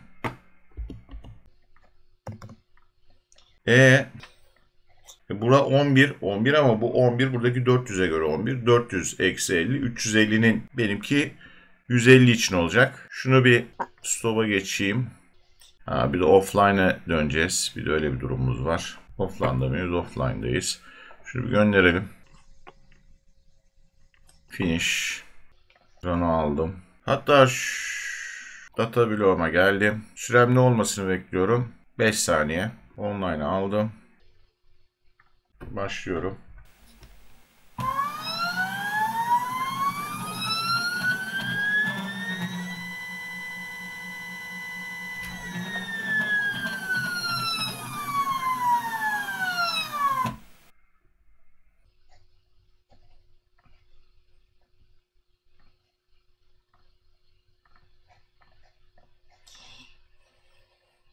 Şuradan da gözlemleyebilirim. Ne yaptım? Diagnostiğe geldim.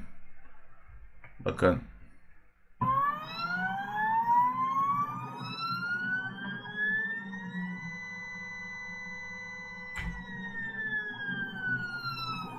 Yani bu da verileri gidiyor. Step 1 Access DB'den alıyor.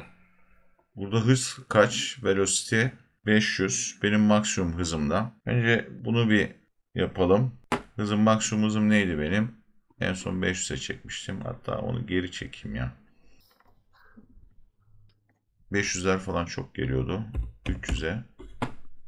Tabi go offline'dayız da. 300'e çekelim. Stop yapalım, birazdan bunu göndereceğim.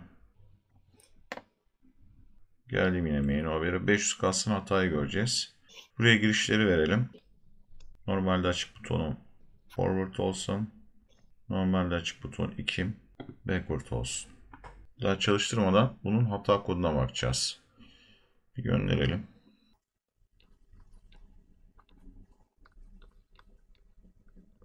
Örneğin yön tuşuna bastığımda bakın görüyorsunuz. Komut çalışmadığı için false, false, false, error var burada. True, error ID ve error info burada bana bir şeyler gösteriyor. Peki bunun anlamlarını nasıl bulacağız?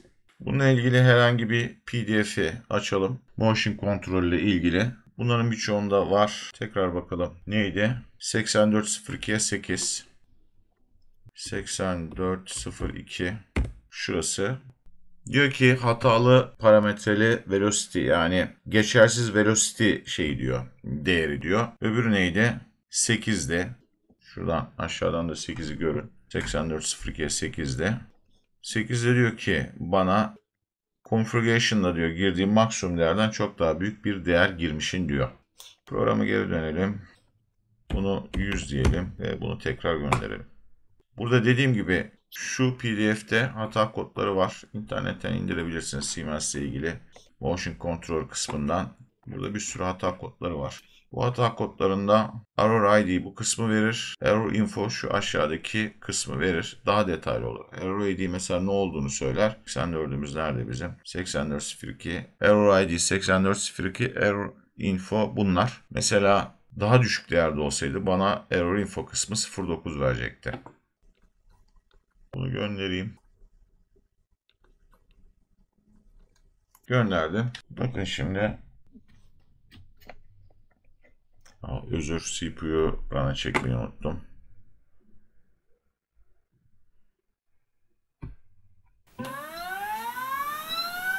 Şu anda jog forward girişi var ve motor bir yönde dönüyor.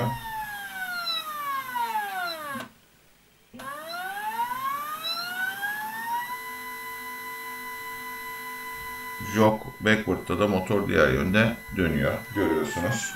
Rampalı şekilde kalkıyor ve rampalı şekilde duruyor. Hatta bu ne?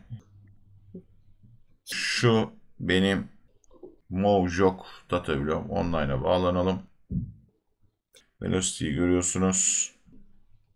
Şurada false, false, true olarak göreceksiniz. Hız değerini, velocity'yi görüyorsunuz. Bakın burada da data bloğu içerisinde görebilirsiniz. Yine az önce açsaydık burada da 8402 ve 8'i görecektik şurada. Error ID ve Error Info'da. Geldik. Şimdi illa burada benim bu hafıza alanlarına atamama gerek yok ama başta dediğim gibi benim kolayıma geliyor. Yoksa buradaki MC Mojok data bloğunun içerisinde de bu değerleri ne yapabiliyoruz görebiliyoruz. Bununla ilgili denemelerimi yapayım. Örneğin forward çalışırken backward girişi verdiğimde iki girişte true olduğunda gördüğünüz gibi duruyor. Ya da işte backward varken forward verdiğinizde duruyor.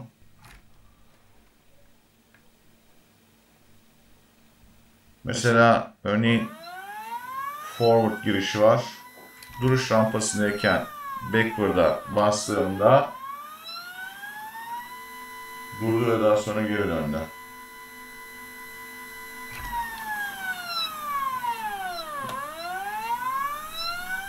Önce duruşunu tamamlayacak.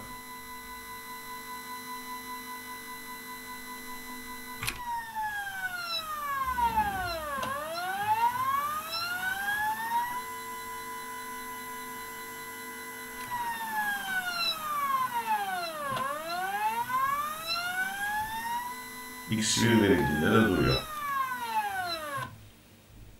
Şu benim data bloğum vardı. Diagnostik. Şimdi bunu alalım.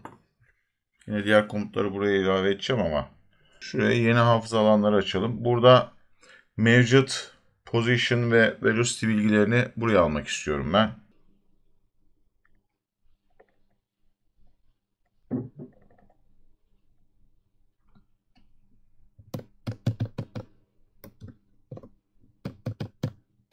Bunları real hafıza alanlarında tutuyor.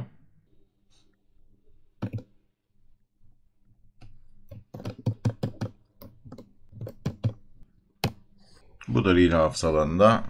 Geleyim program içerisine.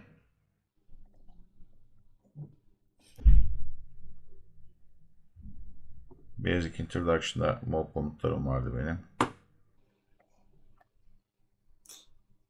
Şimdi örneğin neyi alalım? Gelelim. Step 1 Access, Motion Status ve Position alalım. Bu benim konum bilgim. Bunu getireyim. Diagnostik mevcut konuma atayım. Atama işlemini yaptım. Hatta bunun çıkışına ekleyelim yine mov'u. Motion Status. Velocity'de ne var? Hız bilgisi var. Buna geleyim. Diagnostik. Mevcut hıza gireyim. Yani burada demin açtığım data blok üzerinden de siz bu verilere ulaşabilirsiniz ama bunu bir başka data bloğda ne yapabilirsiniz? Atayabilirsiniz. Bunların hepsi buradaki data blok içerisindeki veriler. Fazlalıkları, kalabalıkları kapatayım. Bunu gönderiyorum PLC'me. Yine bir stop'a. Burada eksenle ilgili bir değişiklik yaptım mı yapmadım ama atayım yine de.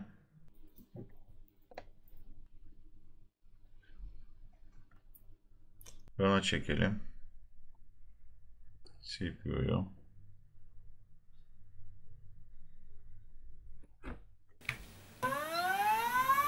Bakın verileri görüyorsunuz.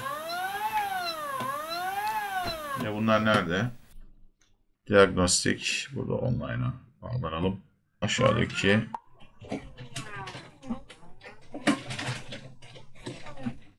yine benzer bir şekilde hız bilgilerini de buradan alabiliriz. Bu da real olacak.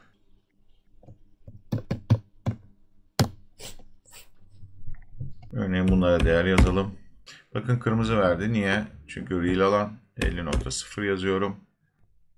Buna ne verelim? 120.0 diyelim. Real alan olduğu için illa virgüllü bir şeyler istiyor. Main over'e döndük. Şuradaki şeyi örneğin diagnostik fizikiden aldırabilirim. Bunu gönderiyorum. Yani şuraya sabit bir değer girmedim de bir data bloktan aldım. Bunu bir panelden girebilirsiniz ya da başka bir yerden girebilirsiniz bu değeri siz. Bugün 120, şu an 120'ye gidecek.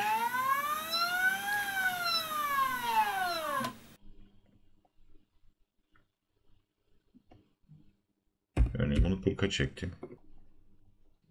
Yani 40'la bitecek. Hani elinizde sadece PLC var, inputlarınız çok fazla yetmiyorsa bunu buradaki hafıza alanları üzerinden yapabilirsiniz. Şimdi şöyle bir şey yapalım. Buradan da yapabiliriz ama data bloğa geleyim. Orada da görelim. Hız 1'den alıyordu ya. Değil mi? Şuradan bahsediyorum. Hız 2'den alıyormuş, özür. Hız 2. Yani şu. Ama ne olarak gözüküyor? Burada 40 olarak gözüküyor. Bunu mesela 500 yapalım. Elimi butondan çekmedim. Burayı 500 yaptım ve durdu. Gelelim buraya. Bakın hızı panelden 500'e çektim görüyorsunuz ama benim maksimum hızımın üstündeydi. Ve yine 8402 ve 8400 hataları verdi. Neydi bunlar? Hız maksimum değerin daha üstündeydi. Burada da onları görelim. Bakın 8402, 8408. Şu değeri diagnostikten tekrar 50'ye çekelim. 50'ye çektik. Main OV1'den 50 olduğunu görüyorsunuz. Bakın çalışıyor. mantıklı bir değer gireceğim. Yani alandaki maksimum minimum noktası arasındaki alandaki bir değer gireceğim. Değişecek mi? Şu anda elim bunun üstünde. OK dediğimde 50'den 100'e çıkacak mı hız? Ve çıktı. Bir panelden siz buradaki hız değerini çalışırken ne yapabilirsiniz? Değiştirebilirsiniz.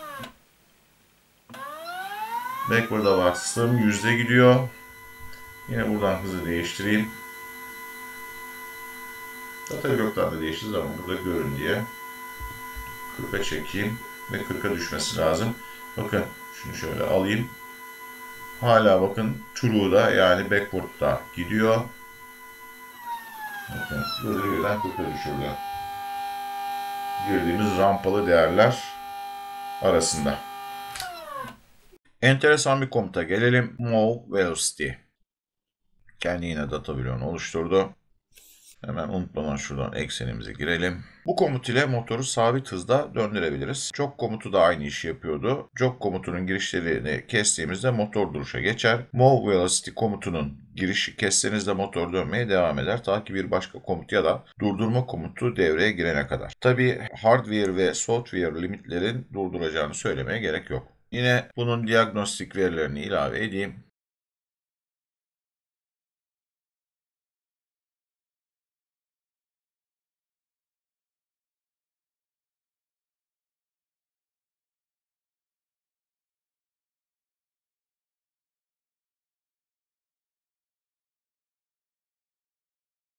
Buradaki execute girişi benim komutumu aktif edecek. Buradaki jog komutunu kullanacağım. Biraz sonra işime yarayacak, o yüzden silmedim. Ama bunun buton lazım olduğu için bana input 00 jog'da kullanacağım.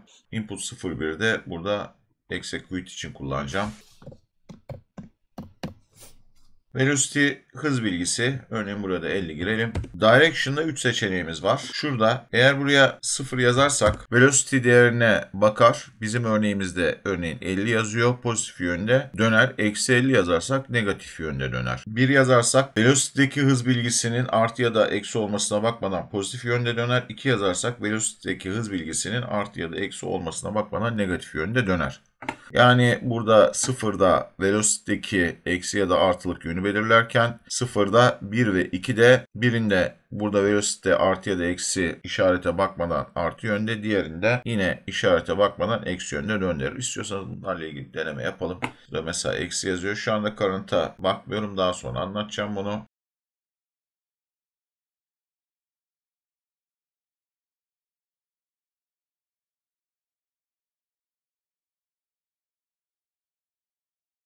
Input 01'e basıyorum.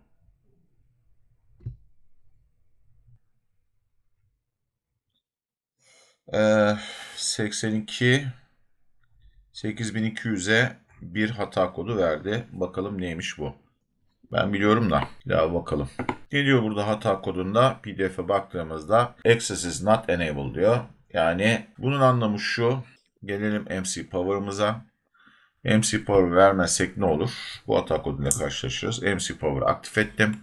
Şimdi Velocity komutuna geri dönüyorum. Bakın hız 50 idi. Çalıştırıyorum. Dönüş yönünü görüyorsunuz. Eksi 50 yazıyorum.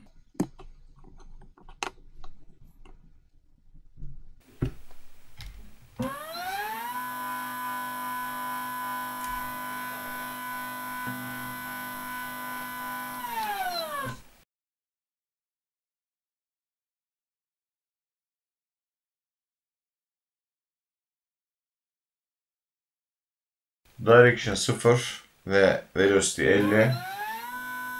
Dönüş yönünü görüyorsunuz. Şimdi durmuyor. Jog'dan fark bu demiştim. Bunun için jog'u devreye alıp çıkaracağım. Şuradan bakalım.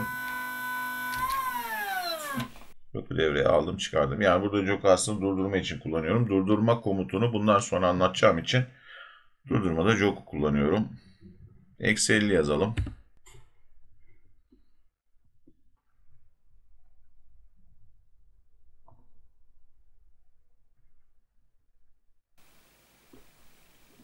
Şimdi dönüş yönüne bakın. Dönüş yönü değişti. Yine jogla durdurdum. Direction'ı 1 yazalım. 1 yaptım. Bu yine eksi 50'de kalsın. Biraz sonra artı 50'ye çevireceğim onu.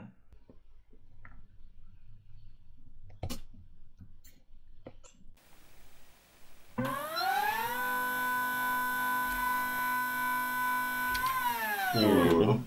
Artı 50 yazayım. Devir yönü değişmeyecek görün. Artı da yazmaya gerek yok. Direkt 50 yazalım.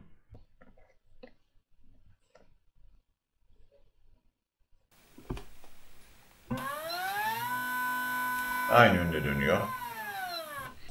Direction'ı 2 yapalım. Gönderelim.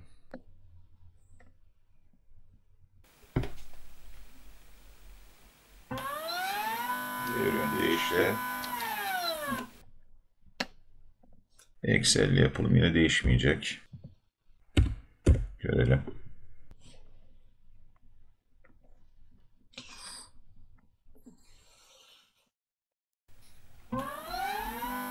Değişmedi. Bakın şu çalışmayı iyice aklınızda kalsın. Giriş veriyorum. Kestiğimde de yine dönmesini sürdürüyor. Başka bir komutla bunu yarıda bırakana kadar. Jog'u devreye alıp çıkarıyorum. Jog bu çalışmayı kesiyor. Jog komutu move velocity komutunu kesiyor ve jog'dan elimi çektiğim için de durmuş oluyor. Gelelim şuradaki current kısmına. Current eğer false seçilirse motor move velocity komutundaki hız ve yön bilgisiyle döner. Eğer true seçilirse motorun bu komut girmeden önceki hız ve yön bilgisi kullanılır. Örneğin bir komutla 200 mm/saniye ile dönüyor. Bu komut devreye girdiğinde üzerinde bu komutun şurada 50 dahi yazsa ve farklı yön bile verse 200 ile ve aynı yönde dönmeye devam eder. Örneğin motorun kalkıştaki ya da duruştaki rampası, hız rampası 30'dayken bu komut devreye girerse 30'da dönmeye devam eder. Hızlanmaz ya da yavaşlamaz. Yine motor duruyorken bu komut devreye girerse motorun mevcut hızı 0 olduğu için hareket etmeyecektir. Demin current false iken örnekler yaptık. Şimdi burada true iken yapalım bunu. Dediğim gibi bura fark etmez ama hani 0'a çekeyim. Bu da anlaşılsın fark. 50'de kalsın. Çünkü bunu jog'un peşine sokacağım. Şurayı da 200 olarak alalım. Göndereyim bunu. Online'ımızı aldık. Şimdi bakın. Input 01. Basıyorum. Komut true oluyor. Ama motorda dönme yok. Niye? Çünkü current kısmını true seçtik. True seçtiğimiz için mevcut yakaladığı devir ve yönde hareket edecektir. Şimdi jog komutuyla ben bunu belli bir hızla harekete geçireceğim. Dönüyor örneğin. Şu anda hız bilgisini göremiyoruz. Velocity komutunu devreye alıyorum. Jog'dan elimi çektim. Bakın şu anda jog devrede değil.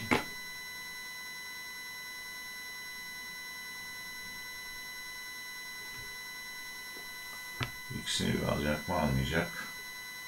Ya da küçülteyim bakayım ya. Şurada enable, bu da false, bu da false. Jog tekrar devreye alayım. Durdurayım. Şimdi bak. Tekrar yapıyorum. Jog true devreye girdi. In velocity true'ya döndü. Yani 200 mm/saniyeye geldi.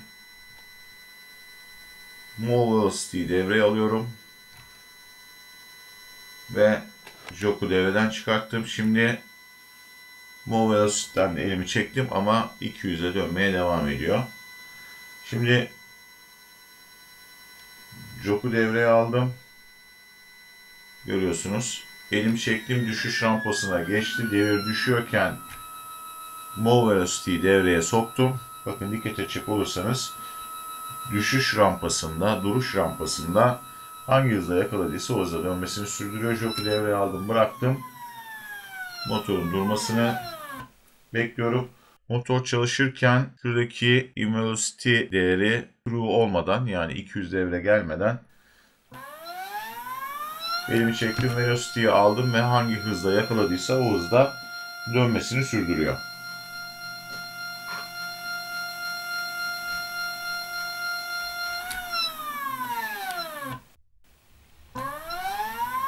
Motorum dönüyor.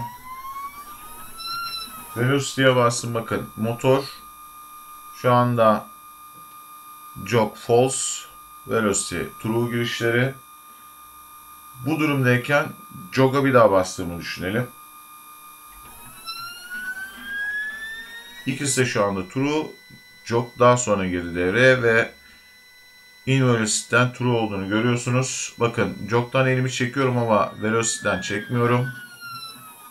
Ve duruş rampasına geçti ve motor durdu. Velocity komutunda giriş varken jog tekrar bastığımızda elimi çektiğimde velocity hala aktifken, bunun anlamı şu: velocity'nin execute girişi yükselen kenarla çalışıyor. Peki bu da anlama geliyor. Bunun anlamı şu: burada jog ya da MC power yükselen kenarla çalışmıyor ama birçok burada komut, biraz sonra göreceğimiz diğer komutlarda yükselen kenarla çalışıyor. Burada move velocity komutunun execute girişi yükselen kenarla çalışıyor. Yani bu giriş varken jog'u devreye soktuğumuzda, bu hala devrede olduğunda, jog devreye girdiğinde jog komutu çalışıyor. Çünkü niye? Bu komut buradaki execute girişindeki input 0.1'in yükselen kenarla komut işleme alınmış oluyor. Daha sonra buradaki jog komutu backward ya da forward olarak devreye alındığında bu komut devreye giriyor ve buradan elimizi çektiğimizde girişlerinden işte motor duruş rampasıyla duruyor. Bunu tekrar devreye alabilmeniz için sizin bir ikinci execute girişinden yükselen kenar vermeniz gerekli. Bir diğer komuta geçeceğiz. Velocity komutunu sileyim. Şimdi dönen motorumuzu durduralım. Bunu MC hold komutuyla yapacağız. Yine kendi data bloğunu oluşturdu. Eksenimizi girelim. Yine diagnostik için ben bunları gireyim. Bu ne? Hold.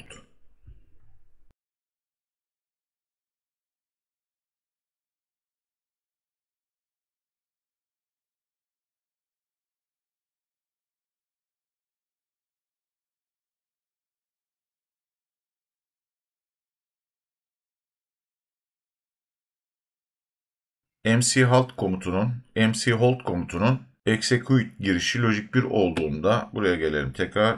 Configuration Dynamics General penceresinde burada girdiğimiz duruş rampası ile motoru durdurur. Yani şu rampa. Karıştırılmaması gereken nokta, emergency stop sayfasında girilen ivme ve zamanla durdurma yapmaz. Hatta bu farkı anlamamız için General sekmesindeki kalkış ve duruş rampasını burada 10 saniye bırakalım. Emergency'ye gelelim. Örneğin burayı da 1 saniye yapalım. Burada bir hatırlatma yapmamda fayda var. Burada girdiğimiz zamanlar maksimum hız olan burada 300 mm/saniye için kalkış, duruş, acil stop, duruş zamanlarıdır. Burada önemli olan programın hesapladığı milimetre/saniye kare cinsinden ivme zamanlarıdır. Bu nedenle daha düşük hızlarda kalkış, duruş, acil stop zamanları daha kısa olacaktır. Gelelim yine buraya. Burada neyi kullanmıştık? Input 0.0'ı jog'da. Burada input 0.1'i kullanalım. Enter. Şimdi şuradaki benim için diagnostik verisine bakayım. Done var. Bu çıkış komut çalışmıyorken, yani buradaki input 0.1 yokken false'dur. Input 0.1 giriş verildikten sonra rampalı duruş sırasında da false'dur. Ne zaman ki hız 0 olur, done çıkışı true olur ve input 0. buradaki 1 kesildiğinde yine false'a döner. Tabi burada access bloklarında da değişiklik yaptık. CPU'yu stop'a çekeyim.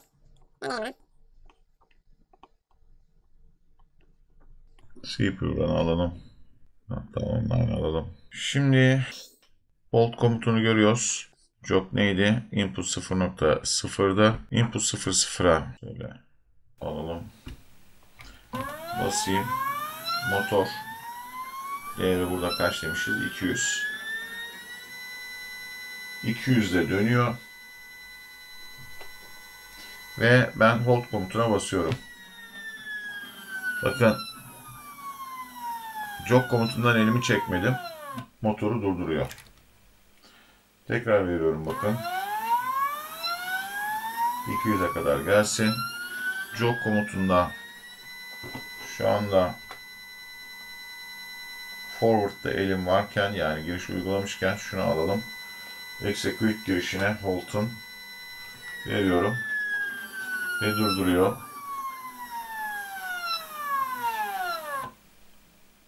Durduğu zaman da done çıkışı true'ya dönüyor. Peki bunu hadi bir de velocity komutuyla yapalım. Bir tane de velocity komutu ekleyeyim. Errorlarına şuraya girmeme gerek yok. Access'ını seçelim. Buraya ne gireyim? Kalıcı buton 1'i kullanmıştım. Kalıcı buton 2'yi kullanayım. Biraz bunu 150 yapalım, fark etmez. Göndereyim bunu. Onlarla bak.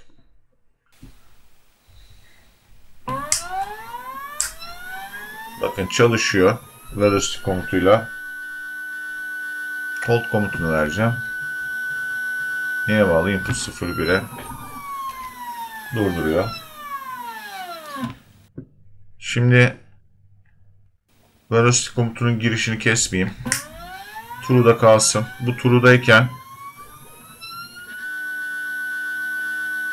geleyim, hold'a giriş uygulayayım. Duruyor. Hala hold girişi, yani execute girişi 1 iken jog'a basayım. Bakın motorum dönüyor.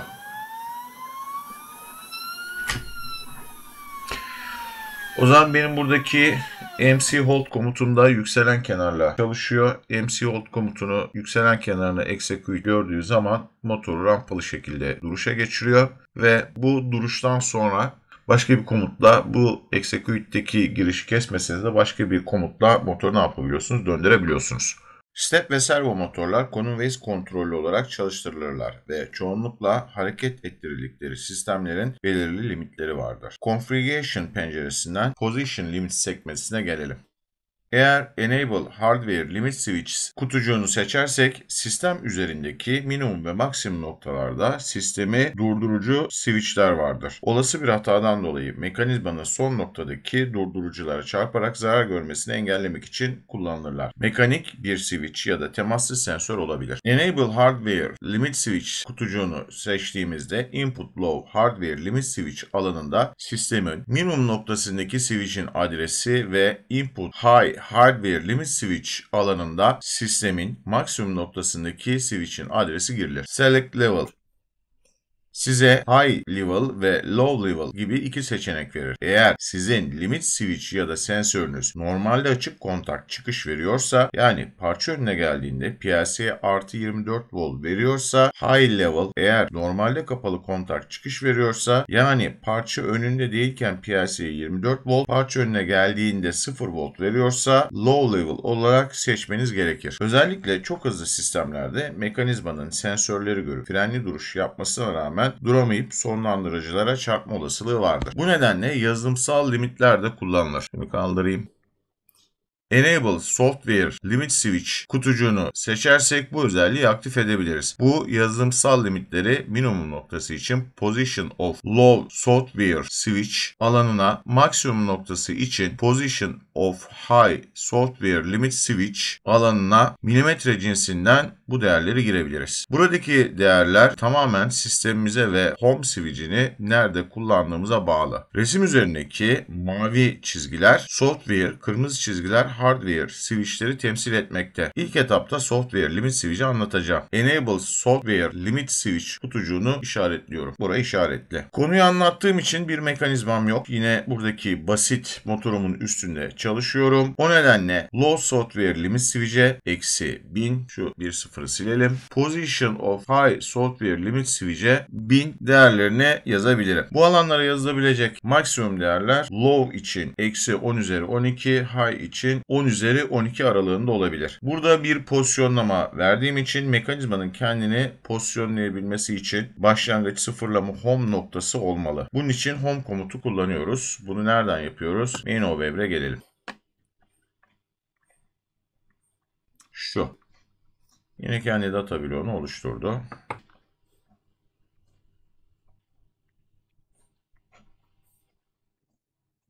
Yine diagnostik verilerini gireyim.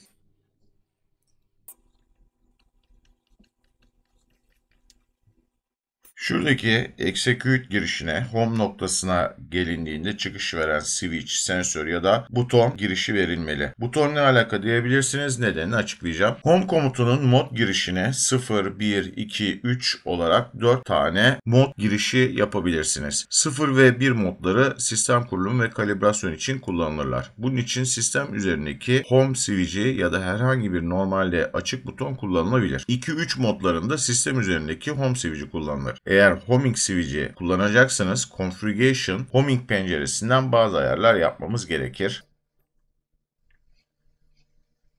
Bu ayarları bir sonra anlatacağım konu içerisinde set bağlantılarını yapacağım. Buradaki execute girişine normalde açık bir buton bağlıyorum. Kalıcı butonum 2 vardı benim. Kalıcı buton 1'i MC Power'da kullanmıştım. 2'yi burada kullanıyorum. Mod 0'da execute girişi verildiğinde sistemin bulunduğu nokta position'da girilen şurada konum olarak belirlenir. Eğer tam olarak 0 noktası ise position olarak 0 yazılır. Ama bazı durumlarda bir offset boşluğu gerekebilir. Örneğin mekanizma kesme bıçağının olduğu yere yaklaşamaz ve arada örneğin 100 mm boşluk kalır. Bu durumda position alanına +100 ya da -100 gibi değerler yazabilirsiniz. Örneğin şuraya -100 yazabiliriz. Peki sistemin değerlerini nasıl göreceğim? Access DB'ye sağ tuşla tıklıyorum.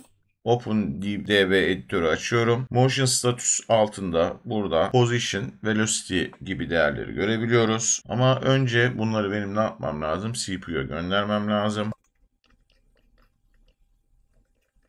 Şimdi şuraya tekrar bakalım.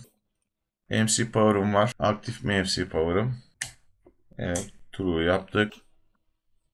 Jog var, 0.1'e bağlı. Şimdi jogla hareket ettireceğim. Şuradan monitoring'i açalım. Position 0. Bu niye reset attı? Arkadaşlar programı bir daha ayağa kaldırıp tekrar devam edeceğim.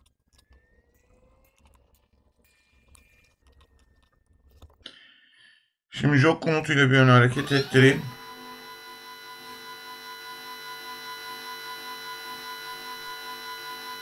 Şans eksi yönde hareket ettirdim. Şimdi nerede? -933'te ben home position'a -100 yazmıştım ve mod 0'daydı. Giriş uyguladığımda execute'e buraya -100'e çekecek. Tekrar geliyorum. Örneğin şuraya 0 yazıyorum.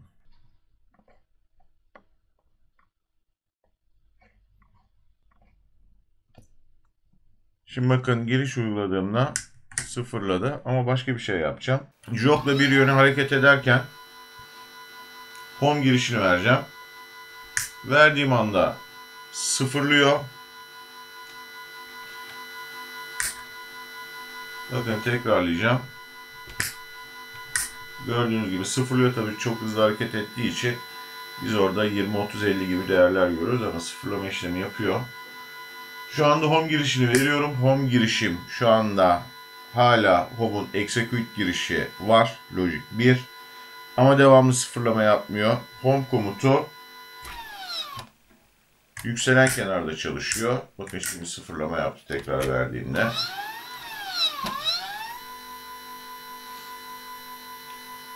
Home girişini tekrar uygulayacağım. Mod 0'da tekrarlıyorum ve position olarak 0 girili. Verdiğim anda sıfırlıyor. Home girişinin şu anda olması bir şey değiştirmiyor. Home girişi yükselen kenarla çalışıyor. Gelelim yine main OB1'imize. Bu sefer modu 1 yapalım. Mod 1'de sistemin bulunduğu noktanın konumuna, mevcut konuma position'da girilen değeri ilave ederek mevcut durum olarak atar. Nerede kullanılacağına dair pek bir fikrim yok ama belki standart kaçıklarda işe yarıyor olabilir. Örneğin şuraya 500 yazalım. Gönderelim bunu.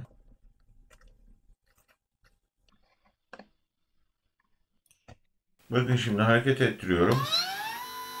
Bir yerde durdum. Position'a ne yazmıştık? Home'da 500. Buna 500 ilave ediyor. 787.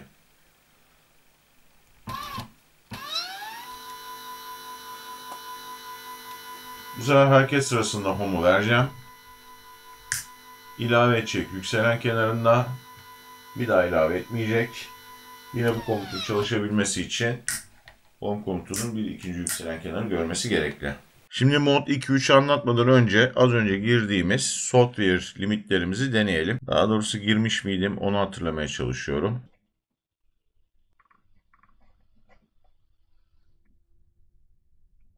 Girmemişim. Bu ara program göçtü ya. Orada demek ki bunlar güme gitti. Eksi 100 artı 100 çünkü deminden beri eksi 1000 artı 1000 çünkü deminden beri çalıştırıyorum. Herhangi bir yere takılmadı. Stop'a çekeyim. Bunu göndereyim. Program restart deyince tabii onlar kayıt olmadığı için uçtu. Şuradan ne görebiliriz? Şuradan online alayım. Hareket ettireceğim. Ve neydi? Artı eksi 1000'di. Position. 1000'e yaklaşırken yavaşlayacak ve duracak. Velocity 100'e gidiyor. Ve geçti. Hani hoca duracaktı. Bakacağız. Tamam. Güzel. Burada bir değişiklik yok. 1000. Kapatayım. Şimdi burada online'dayız. Burada benden homing istiyor. CPU random'ı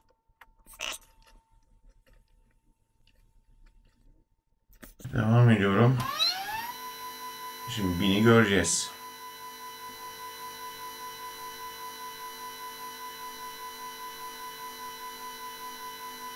Binde durması lazım ama şu anda 1000'i geçtik. Niye? Software limit switch'leri kullanabilmem için benim sisteme bir homing yaptırmam lazım.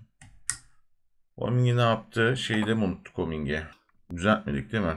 Com 0. Şurayı da 0 alacağız. Ama çok gönderdim ya. Geldik buraya. Bakın homing'i 0 yaptım. Homing'i gördü ve devam ediyorum. Şimdi tekrar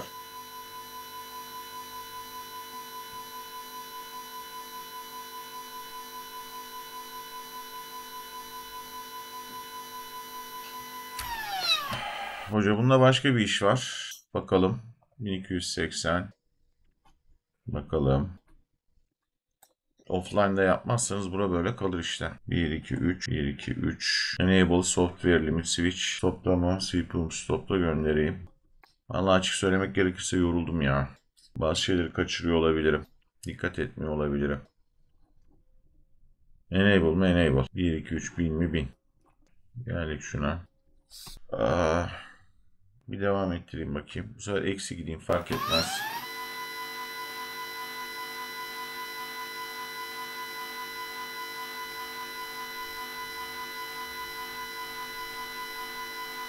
Yine geçtik. Bakın şimdi home komutunu uygulayacağım. Home komutunu uyguladım. Şimdi tekrar devam ediyorum.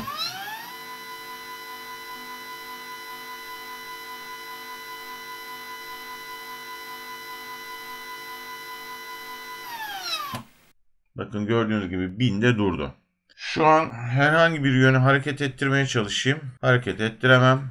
Gelelim şuraya da zaten access error low software limit switch rigid diyor. Sen diyor açtın diyor. Software limit switch'in diyor low alt seviyesini açtın diyor. Burada motorumuz eksi 1000'e ya da artı 1000'e yaklaşırken hızlı bir rampa ile durdu ve bir daha hareket ettirmiyor. Buradaki diagnostik penceresinden de eksenle ilgili diagnostik bilgileri görebiliriz. Sistemi buradan takip edebiliriz. Burada neyin ne olduğu belli ama yine videoda bu kısma yapabilirsem Altlarına Türkçelerini ilave edeceğim. Burada mesela sistemim enable homelama işlemi yapılmış. Buna benzer diagnostik bilgileri var ama kırmızılarda bana errorları veriyor. Şimdi bu hatayı gidermek için tabii her seferinde ben CPU'ya run stop yaptırmayacağım. Bir komutum daha var. Onu ilave etmem lazım.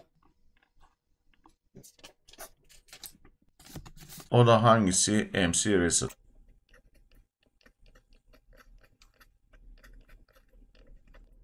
Bu resetin diagnostiklerini daha önceki denemelerde buraya hazırlamıştım. Hemen tak diye yerine koyalım.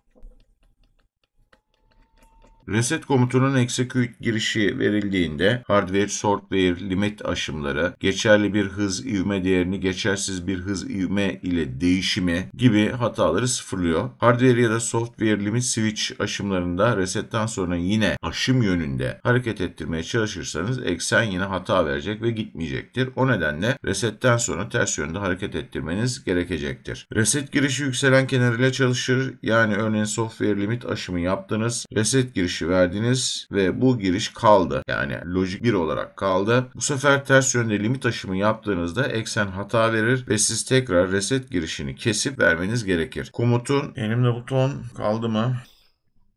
Şöyle yapacağım. Şunu alayım. Kontrol. MC Power'da Kontrol X. Bu true olsun. O girişi getireyim burada. Şurada kullanayım. Yollayayım bunu. Yine gelelim mi buraya? Özür. Diagnostik. Motion Studies. CPU run'a çekeyim. Online'a bağlanayım. Mesela limit aşımı yapalım. Reset'i keseyim. MC Power'dan kalmıştı.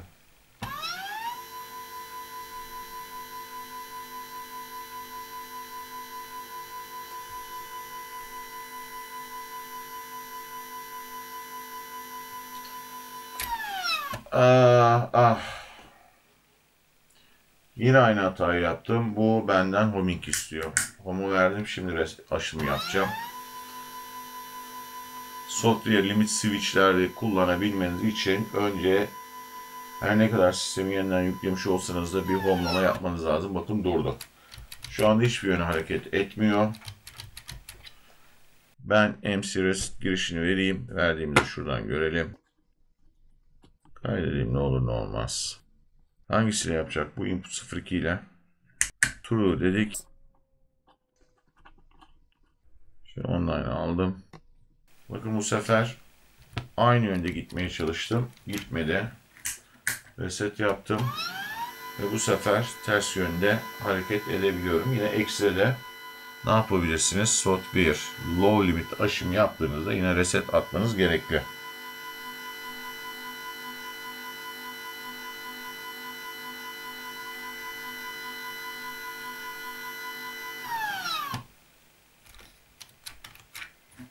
Reset attıktan sonra hareket ettirebilirsiniz.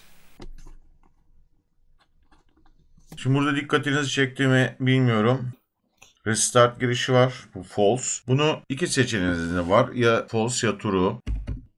True yaparsak ne olur? Eğer bir software limit aşımı ise PLC'yi kapatıp açarak mevcut konumu sıfırlamanız gerekir. Eğer siz restart girişini true seçerseniz, normalde standart false'tur ama true seçerseniz bir software limit aşımında PLC'yi kapatıp açarak mevcut konumu sıfırlamanız gerekir. Burada reset işe yaramaz. Execute giriş uygulasanız da ya da buraya konum olarak data bloğa software limiti aşmayan bir değer, mesela 0 değerini modifiye yapmanız, atamanız, peşinden PLC'yi stop run yapmanız gerekir. Eğer bu bir hardware limit aşımı ise parça ilgili sensörden kurtarıldıktan sonra PLC'yi stop run yapmanız gerekir. Bu çok garip bir seçenek. Bunu bir gönderelim. Niye böyle bir şey yapmışlar? Açıkçası bilmiyorum.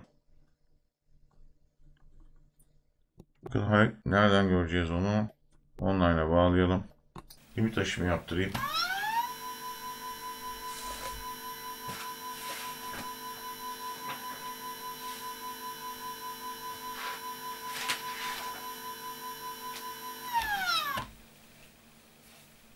Onlama yapmış mıydım? Açıkçası hatırlamıyorum.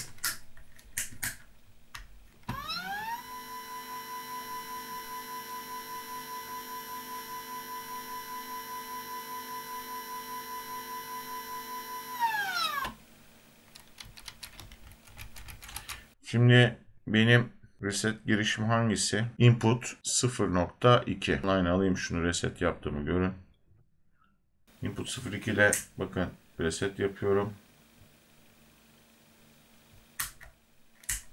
Şu 820A'ya bakalım neymiş hata koduna. 820A'ya 13. Ekseni restart yapmanız diyor. Mümkün değil. Demin gördünüz. True. Peki hareket edecek bu motorum. Joklara basıyorum. Hareket etmiyor. CPU'nun elektriğini bir keseceğim, geri vereceğim. CPU'nun elektriğini kestim. Dikkat ederseniz online'dan düştü. Elektriğini geri vereceğim. Bana geçti. Online alayım. Alt butonla mı çalıştırmıştım onu hatırlamıyorum ya. 0.2'yi vereyim. Bakın şimdi reset yedi. Gördünüz mü? Ya da yukarıdan reset aşımı yapayım.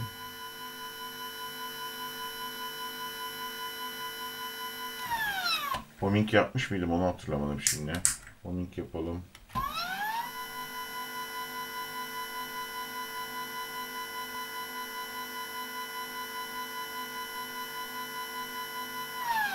Şu anda limit aşımı yaptım. Buradan da görelim. -1000'de limit aşımı. Konnektör. -1000.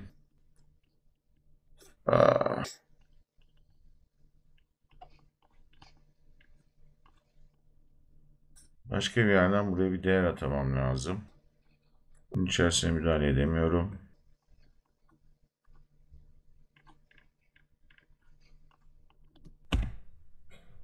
Buradan da müsaade ettirmeyecek. Şuradan ne görebilirim?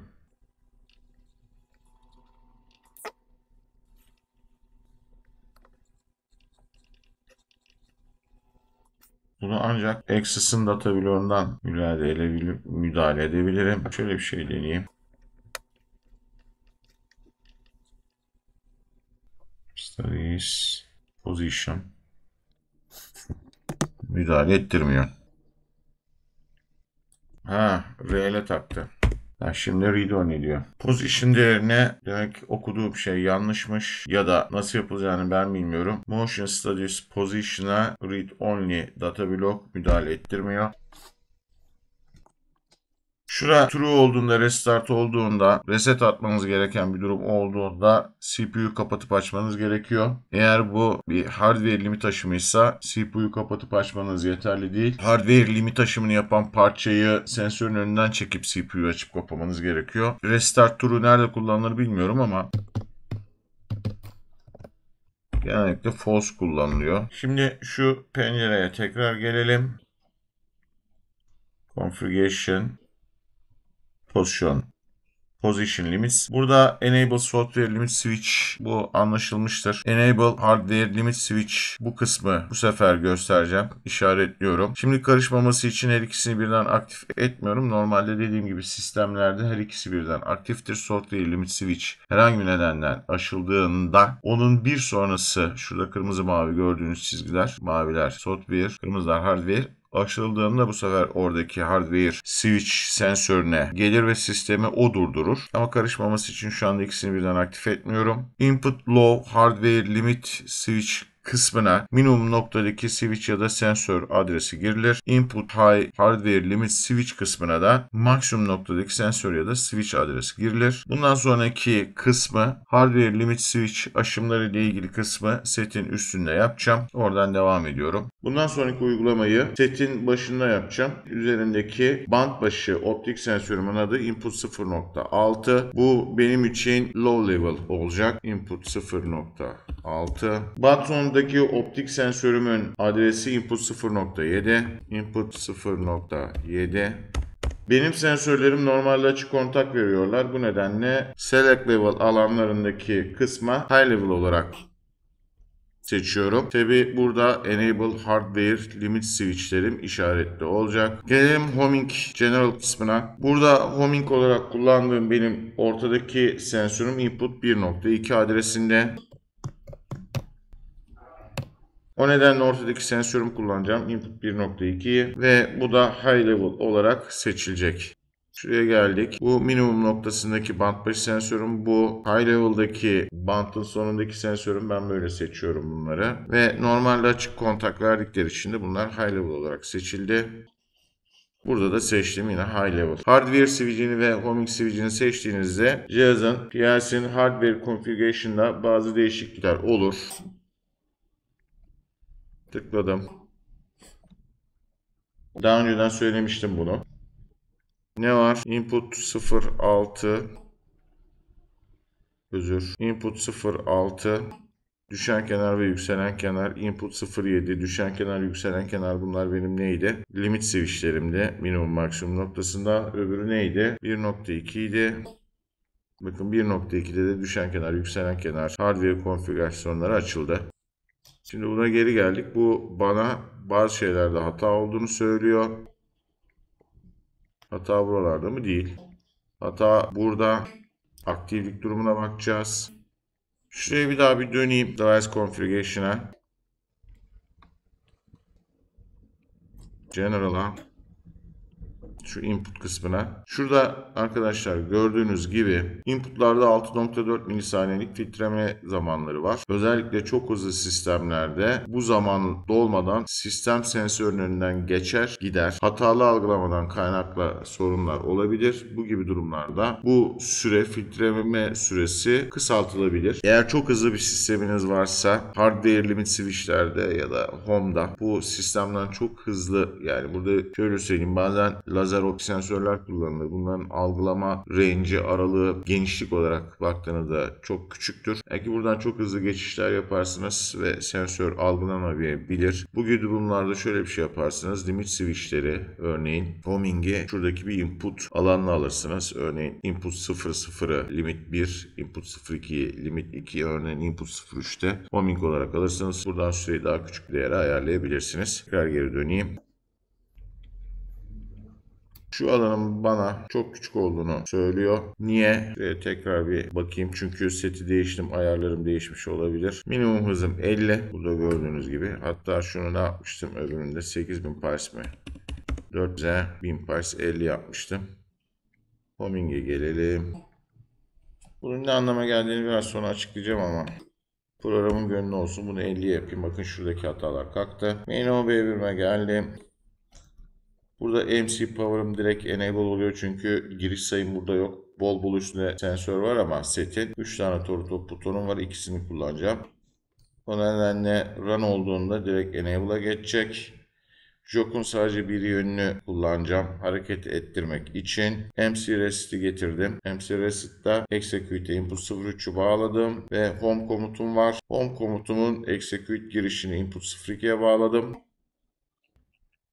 Evet ve moda gelelim. Mod 3'te çalıştıralım. Mod 3'te herhangi bir komut çalışıyorken home komutuna execute girişi uygulandığında ya da bir komut çalışıyorken, yani motor hareket halindeyken home komutuna execute uygulandığında o komutu kesip sistemi home sensörüne götürür. Configuration sayfasında homing aktif sekmesinde bazı ayarlamaları yapmamızı ister. Sistemimiz elektrik kesintisi, acil stop gibi nedenlerle yarıda kaldı. Konum verisi kayboldu. Tekrar işe başlamadan sistemimizin sıfır başlangıç noktasına getirerek konum bilgisini bulmamız gerekli. Peki motor pozitif yönde dönerek mi yoksa negatif yönde dönerek mi home komutunu bulacak? Buradan onu seçiyorsunuz. Bazı zamanlarda sistem home sensörünü geçmiş ve yine aynı yönde dönerek home sensörünü bulma olasılığı olabilir. Bu olasılığa karşı şuradaki Permit Auto Reverse at Hardware Limit Switch işaretli olmalı. Bu seçimle motorumuz home'u geçip yine aynı yönde home aradığında hardware switchlerden birine çarpıp dönecek. Home sensörü bulunacaktır.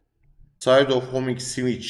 Burada ise sensörlerin bir algı aralığı vardır. Mesela sistemimiz sensörün önünden geçişi 10 mm sürebilir, sistemin home sensörün önünden geçişi. Peki tam olarak home noktası neresi? Burada sistem sensörün yükselen ya da düşen kenarını home noktası olarak seçebilir. Bu işlem için sistem sensörü sistemin hızına bağlı olarak birkaç kez geçip geri gelebilir. Side of homing switch top side ya da bottom side'da sistem sensörün yükselen kenarında mı yoksa düşen kenarında mı home yapacağı seçilir. Top düşen kenarında, bottom yükselen kenarında. Tabi yaklaşım yönüne göre aradaki farkı örnek yaptığımızda göreceksiniz. Approach velocity, sistem sensörü hangi hızla bulacak? Bu değerler girilir. Özellikle çok uzun sistemlerde vakit kaybı olmaması için home sensörü yaklaşım hızı yüksek seçilebilir. Bunun iki sakıncası vardır. Sistem home sensörünü ya da hardware limit switchleri gördüğünde acil stop ivmesiyle durmaz. Daha önce de yaptığımız gibi Dynamics General sekmesine girdiğimiz durma ivmesiyle durur ve home sensörü çok fazla geçilebilir. Sistem home noktasını bulmak için birkaç kez sensörü geçmek zorunda kalır. Bir diğer sıkıntı permit, auto, reverse, hardware limit switch seçili olduğunda hardware limit switch geçilebilir ve geri dönüşe geçer. Geri dönerken tekrar aynı hardware limit switch'i ikinci kez gördüğünde motor durur. Homing işlemi yarıda kalır. Bu homing velocity'de sistem home sensörünü gördükten ve geçtikten sonra geri dönüş hızı buraya girilir. Bu iki alana girilen hız değerleri küçük ve optimum tutulursa home konumu daha doğru olur. Main'ime tekrar geleyim.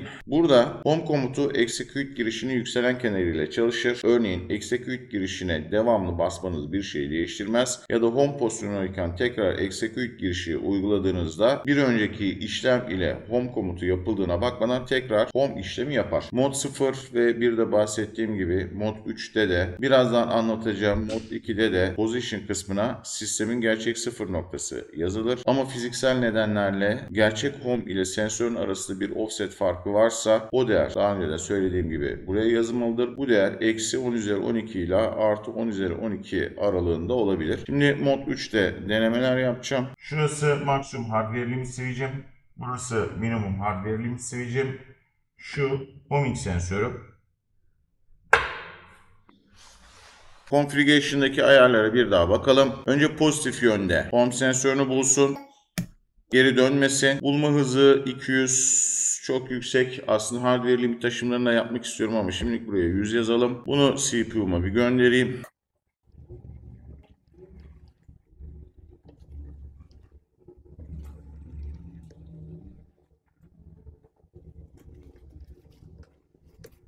Yok komutum neredeydi benim? Şu input 01'e bağlı. Şunu alalım.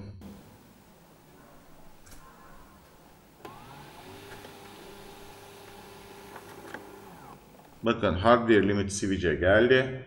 Ve hardware limit switch'e geldiği için durdu. Şimdi burada MC Rest'ı devreye alacağız. Bakın true. Ama yine aynı yönde harekete geçirmeye çalışırsam yine benim için eksen hatası verecek. Hatta diagnostiğe bir daha gelelim şuraya. Online olayım. Bakın gördüğünüz gibi hardware limit switch has been approached. Yani diyor ki high hardware limit switch'i açtın diyor. Bunu ortadan bir kere kaldırmamız lazım. Hatta dur burada online'dayken reset'i atayım. MC reset. Bakın MC reset'i ortadan kaldırdım. Yine geldik buraya. Home işlemini uygulayayım. Input 02.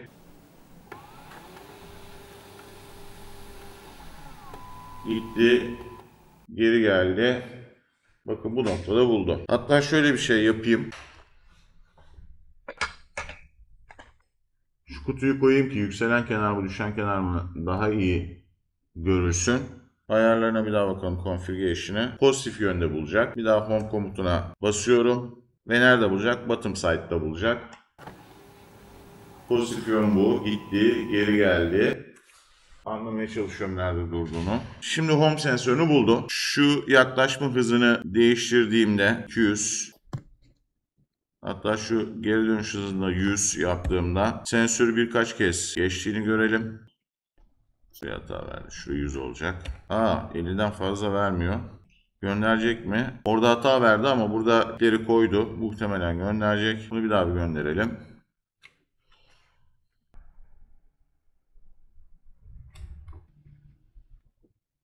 Tabii ne yapıyoruz? Stop yapacağız. Teknoloji objesi gönderdiğim için run yapacağım. Hızlanması için biraz daha vakit vereyim. Yer vereyim. Bakın şimdi. Geçti. Hatta o kadar hızlı gitti ki home sensörünü bile geçti.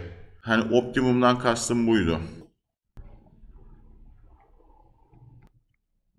Şu hız o zaman benim için 100 iyi. Demin burada 50 gibi değer verdi ama üstüne çıktım. Ona bir hata şey yapmadı, vermedi. %50 fena değil benim için. Stop alıyorum. Gönderiyorum. Finish. Run alıyorum. Buradan main overview'e geleyim. Bakın Home'da herhangi bir velocity değeri girmiyorsunuz. Çünkü burada benim configuration ekranında girmiş olduğum değerlerle bu işlemi yapıyor. Jogane girmişim. Oo, çok düşük bir hız girmişim. Bunu da bir 100 yapayım da. Daha sonra gerekirse değiştiririm. Hatta bunu da göndereyim. Şimdi online olmayacak. Şurası bana farklılık olduğunu gösteriyor. Burada stop run yapmayacağım main overview'de. Bakın buralar yerine geldi. Şimdi home yapıyorum. Bitti, geçti, geri geldi. Şimdi şurayı bir daha açalım. Bottom side'da, şurada bottom side'da. Ve nerede durdu? Sensörün bu tarafında durdu. Geri alıyorum. Top side yapıyorum. Stop yapıp bunu gönderiyorum. Run yapıyorum. Şimdi home'a basalım. O hardware limit switch'e gitti. Şuraya tekrar alalım. Görmemiş olabilir sensörüm, emin değilim. Şimdi bir daha bir yapalım şurada. Acaba devreye mi girmedi? Top side positive direction. PLC CPU benim stopta. Bunu gönderiyorum. Finish. Run'a aldım. Şöyle de online alayım. Bottom'da veriyorum home'u.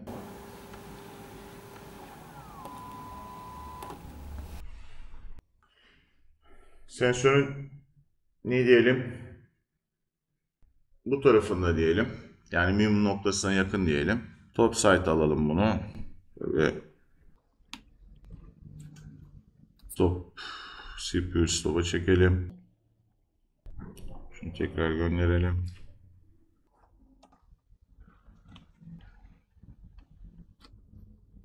Gitti.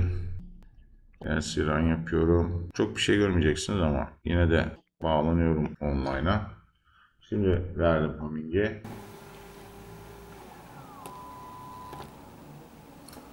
Şimdi de sensörün ne diyelim maksimum tarafında.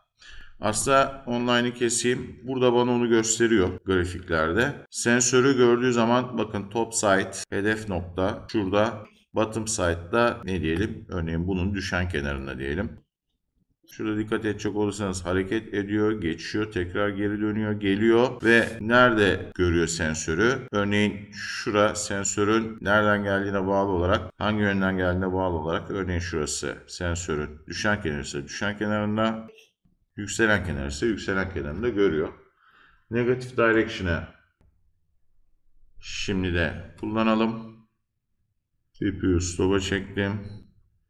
Negatif direction dedim. Bunu gönderiyorum. Buradayken ne yapıyordu? Direkt sensöre doğru gidiyordu. Bakın şurayı işaretli değil. Burayı işaretli değil. Şimdi home yapayım. Ters yönde arayacak. Bu tarafa doğru geliyordu ararken. Şimdi bu tarafa doğru gelecek. Bakın ters yönde aradı ve hardware limit switch'e gitti. Sistemi durdurdu. Geri dönmedi. Neden geri dönmedi? Çünkü şurası seçili değildi. Buradan sonra zaten devam edemiyor. Devam edemediği için direction'ı yine pozitife çekeceğim ve burada aratacağım. Pozitiften bu yöne geliyordu. Burada gidecek hardware limit switch'e ve geri gelecek.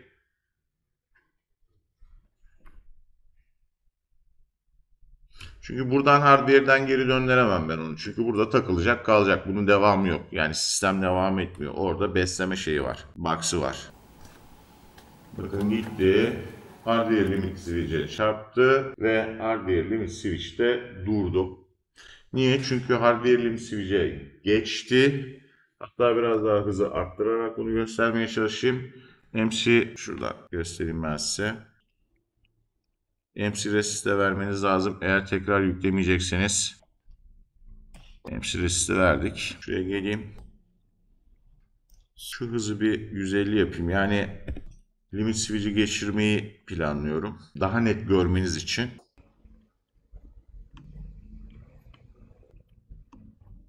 Bakın şimdi homing'i veriyorum. Geçti. gitti ve kaldı. Halbuki geri dönmesi lazımdı. Ama niye? Çünkü sensörü gördükten sonra gidiyor. Geri dönüşe geçeceği zaman aslında orada sensörü 2 kere görmüş oluyor ve kalıyor. Hızı düşürerek bunu tekrar göstereceğim size.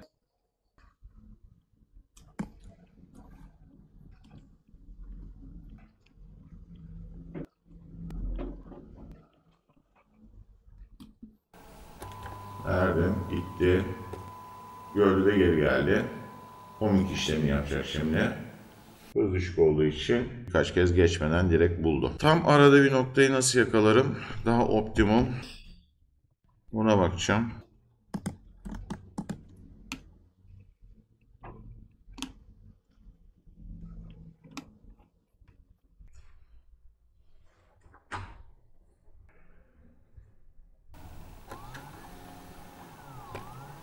İşte sensörü 2 kere gördüğü zaman burada benim sensörüm iş verebiliyor bazen.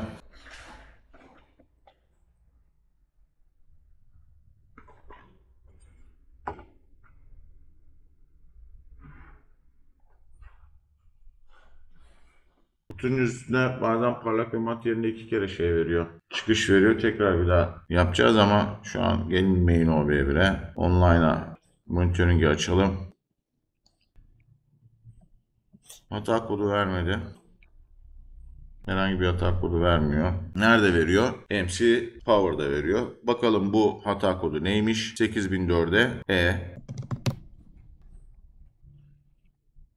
8004'e baktığınızda Hardware High Limit Switch aşımı diyor. Şimdi MC Reset'ı vereceğim. Bakın bunu resetledim. Şimdi hareketine devam edebilir. Ben tek gördüğü için düzgün bir dönüş yaptı orada. Hızı arttırdığımda aşırayım şeyi. Hardware Limit Switch'i. Geldik yine buna. Mesela şunu 200 yapayım. Tekrar homing'i çalıştırıyorum. Bakın. Açtı. Parça düştü ama düşmediğini varsayın. Hardware limit'i anlatmaya çalıştığım şu. Homing'i bulacak. Bu yönde arıyor. Hardware limit switch'e çarptığında geri gelmesi lazım. Ama hardware limit switch'i sadece bir kere görecek. Ya da sensörü, eğer bu sensörü geçip ileriye giderse geri gelişte ikinci gördüğünde burada durduruyor sistemi. Şu hızı banttan düşmeyecek şekilde bir daha ayarlamaya çalışayım. Mekanik ayarlamaları zordur. 150 işimi görecek mi bilmiyorum.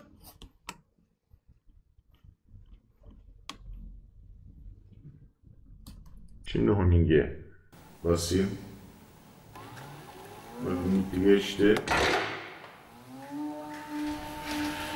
Geri dönerken ikinci kez görecek ve duracak.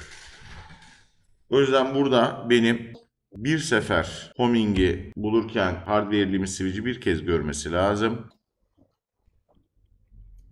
Bunu oturup sistemin üzerinde tek tek bu hız ayarlamalarını falan yapmanız lazım. Gerçek bir sistemde çalışıyorken.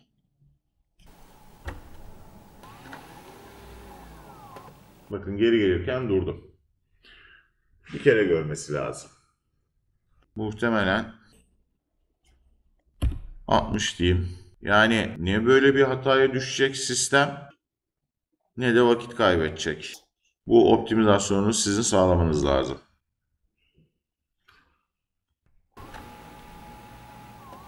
Bakın gitti döndü. Çünkü sensörü bir kere gördü. Burada da bottom'da sensörün bottom kenarında da durdu. Şu tarafa alalım. Negatif yönde ve tekrar hardware switch'e çarpıp dönsün. Veriyorum homing'e. Homing çalışmadı. Nedeni şu. Geldik main OB1'e. Run yapmadı çünkü. Şimdi MC Reset'ı ne zaman kullanacaksınız? MC Reset'ı sistemde bir hata olduğunda reset atma işlemini az önce benim yaptığım gibi kullanacaksınız ama şuradaki Access 1'i gönderdiğinizde Reset atmanıza gerek yok. Ben acaba reset mi gerek dedim. Hayır. Çünkü CPU'yu run almayı unutmuşum. Şu ekran açık kalsın. Homing yapıyorum. Bu sefer negatif yönde arayacak. Gördü. Geri gelecek. Bottom side'da da duracak. Hız eğer yüksek olsaydı şuradaki hız birkaç kere geçerek arayacaktı onu.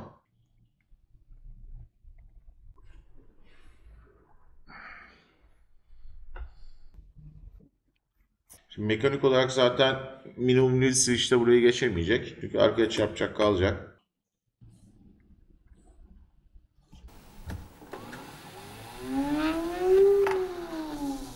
Durana kadar 50 kere geçti. Oo, 2 hardware limit switch'i birden açtı. 200 fazla. Bir de 100 deneyelim.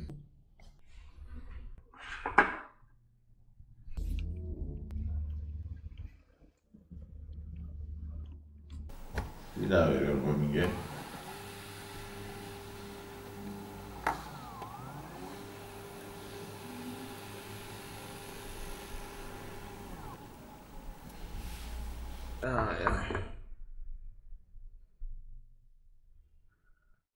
Bazen sensör görmüyor olabilir. Şimdi bakın MC reset atmam lazım bir daha çalıştırabilmem için.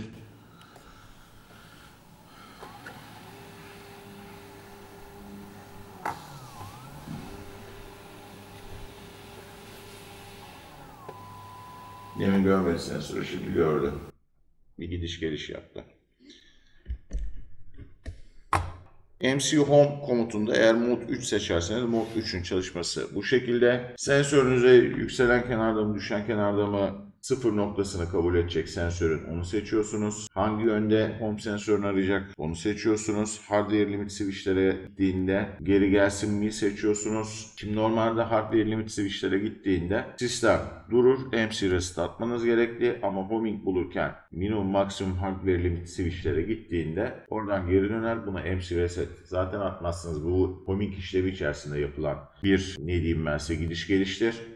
Ama eğer siz home sensörünü bulma hızını çok yüksek yaparsanız ve hardware limit switchleri bir şekilde aşırırsanız geri dönüşte sisteminiz durur. İşte bu zamanda MC reset atmanız gerekli. Sensörü bulma hızı ve sensörü eğer geçerse geri geliş ve yerine oturma hızlarını ne yaparsınız? Siz configuration sekmesinden seçersiniz. Mod 2'de durum biraz daha farklıdır. Mod 2'de tek başına home yapmaz. Bir komutla motor home switch'in önünden geçerken sensörü gördüğü nokta konumu olarak position'da yazılan şuradaki 2 nereden geldi? Burada 2 kalmış. 0 yazalım. O değeri ya da yazdığımız offset değerini kabul eder. Bunun için sistem home sensörünü görmeden execute girişi şurası verilmelidir. Komut yükselen kenarda çalıştığı için execute girişi kalıcı olduğunda motor her home sensörünün önünden geçtiğinde home değerini almaz. Zaten bu hatalı olur çünkü sensörün ileri ve geri hareketleri sensör algı alanı nedeniyle farklı noktalarda görür. Bu nedenle sistemi bir yönde hareket ettiren komut ile home execute girişi verilmelidir. Örneğin hareket ettiren komutun done ya da busy bitleriyle. Peki mod 2 nerelerde kullanılır? Sistemimizde dişli boşlukları varsa, titreşimlerden kaynaklı gevşemeler ve kaymalar varsa bir yönde her geçişte konum güncellemesi yapabiliriz. Bunu izah etmeye çalışayım size. Şimdi şurayı adresi değiştireceğim çünkü Ctrl Z input 02 Ctrl X alayım. Şuraya. Şimdi benim setin üstüne input 00 kapalı bir kontak. O nedenle buraya normalde kapalı bir kontak koyuyorum. Koyduğum için PLC run olduğunda kapalı kontak üzerinden yani kapalı buton üzerinden enerji geçecek. Enerji geçince burayı açacak ve execute girişi verilmeyecek. Ne zaman ki ben butona basıp enerjiyi kesersem bura kapanacak. Input 0.0 position 0 mod 2 yapalım. Şuraya geliyoruz. Burada herhangi bir değişiklik yapmıyoruz. Çünkü şuradaki yaptığınız değişiklikler mod 3 için. Mod 2'de böyle bir durum yok. Hatta mod 0 ve mod 1'de de böyle bir durum yok. Sadece şuradaki configuration, homing, şu evet mod 2 ve 3 için geçerli ama aktif kısmı sadece şöyle söyleyeyim ben size. Mod 3 için geçerli. Şuraya gelelim pasif kısma. Burada sensörün neresinde işte pasif homing dediğimiz mod 2 sensörün neresinde algılayacak? Top size, bottom size yani sensörü gördüğü nokta mı? Sensörü geçiş noktasında mı algılayacak? Top side'da diyelim bunu. Yani aktif kısmı mod 3 için, pasif kısmı mod 2 için çalışır. 0 ile 1'i zaten anlatmıştım. CPU'muzu stop'a çekelim. Gelelim main OB1'de de jog komutunu kullanacağım. Önünden geçirmek için input 0102. Şurada nerede? Input 00 niye kapalı kullandım? Kapalı kullanmamın nedeni setin üstünde input 00 3 tane butonum var. İkisini jog kullandım. Burada normalde kapalı ve enerji verdiğimde CPU run olduğunda kapalı üzerinden CPU'nun input 00 girişine enerji verdiği için bu açılacak. Ne zaman ki butona basıp enerjiyi kesersem kapatacak ve execute girişini uygulayacak. Şunu gönderelim. Şuradaki hıza dikkat etmedim ben. Velocity 100. Çünkü hardware limit switchleri devre dışı bırakmadım. Onları da aşağı için açtık. Hem buradan görüp hem nasıl görürüz? Diagnostikten yapacağız. Özür.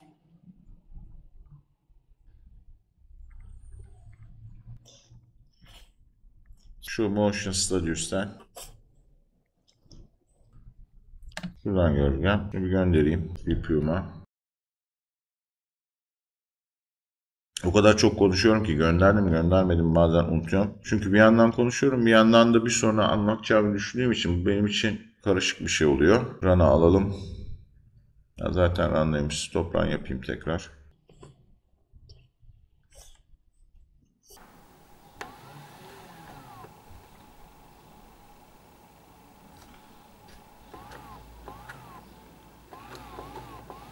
Home sensörün elinden geçiyor ama sıfırlamadı.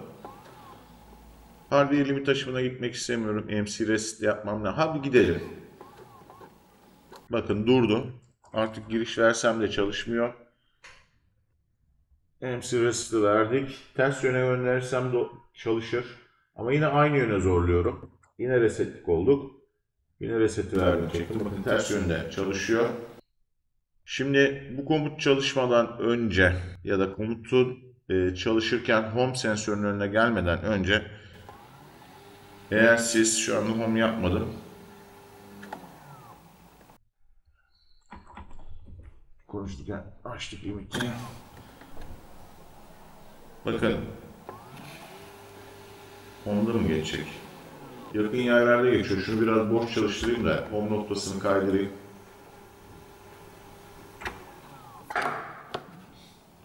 Şimdi giderken bakın home sensörünün önünden geçerken 800'lerde bir şey gösteriyor. Değer gösteriyor. Geri alayım. Home sensöründen önünden geçerken benim aynı anda da parmağım home komutunun execute girişinde olacak. Bakın sıfırladı. Geri alıyorum. Boş çalıştırmam lazım biraz ki home noktasını kaydıralım.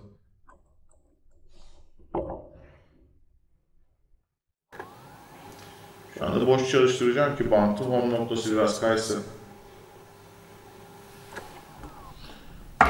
Bakın. Koydum.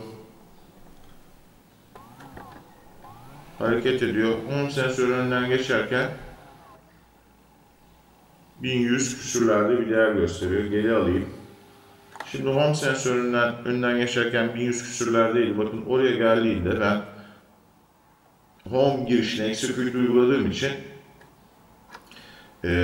o noktada sıfırlayacak. Şimdi önce execute'i verip sonra jog harekete geçireyim. Bakın sıfırladı. Yani burada home'un girişini home sensörünün önünden geçme anında 1 olması lazım. Execute'in 1 olması lazım. Geri alayım. Artık home sensörü oralarda. Tekrar biraz kaydıralım bakalım. Home'u.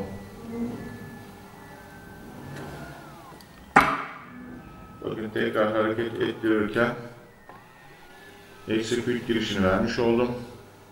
O noktayı sıfırladı. O zaman mod 2'de bu şekilde çalışıyor. Home sensörünün mod 2'de execute girişi hem gidişte hem gelişte devreye girmemesi lazım. Çünkü bu sensörü gördüğü nokta var. Bu sensörden ayrıldığı nokta var. Şu ayarlarda configuration kısmında ayarlarda pasifde top ya da bottom side olarak bir bunu seçiyoruz ama bunu her seferinde değiştiremezsiniz. Ve bir de dişli boşlukları giderken gelirken farklı olur.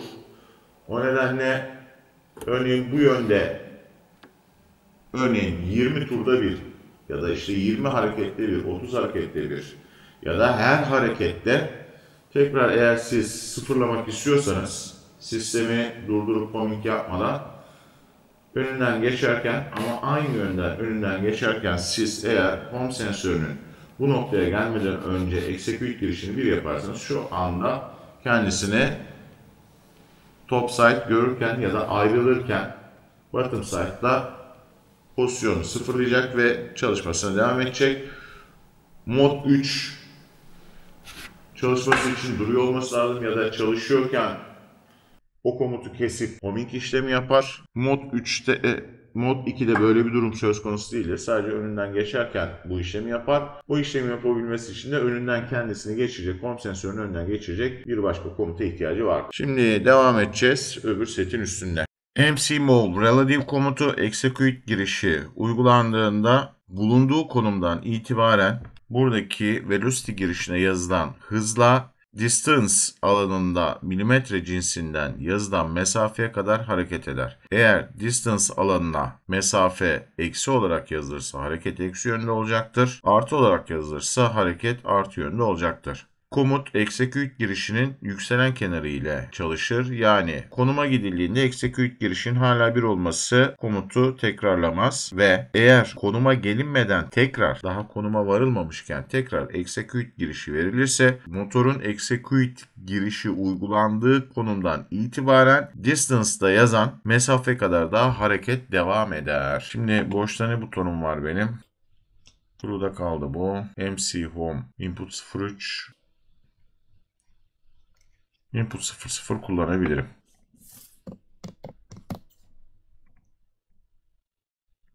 Kaça gitsin? Örneğin 250 gitsin. Ya da toplamamız kolay olsun.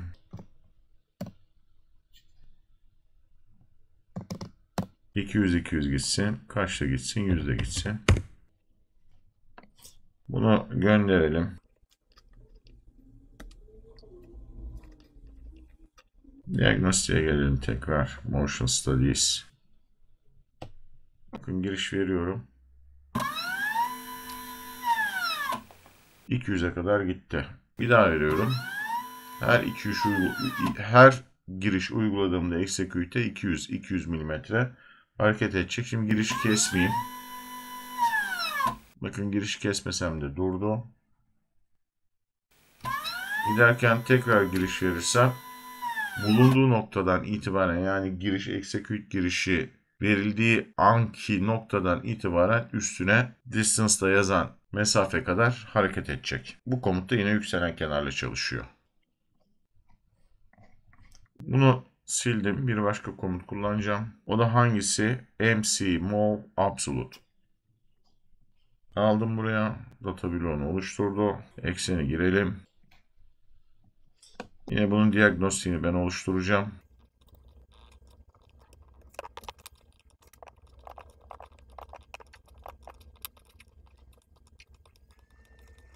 Şimdi absolute komutu ne? Absolute komutu execute girişi uygulandığında motor velocity girişine yazılan hızla position girişine milimetre cinsinden girilen gerçek konuma gider. Bu komut home komutu ile homing işlemi yapılmadan tek başına çalışmaz. Home noktasına bağlı olarak position artı ya da eksi olarak girilebilir. Input 00 ile yapayım bu işi.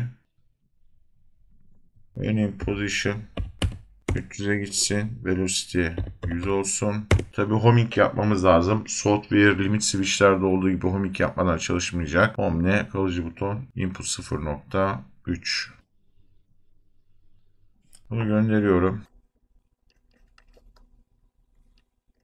Şuna geleyim diğer lastiğe.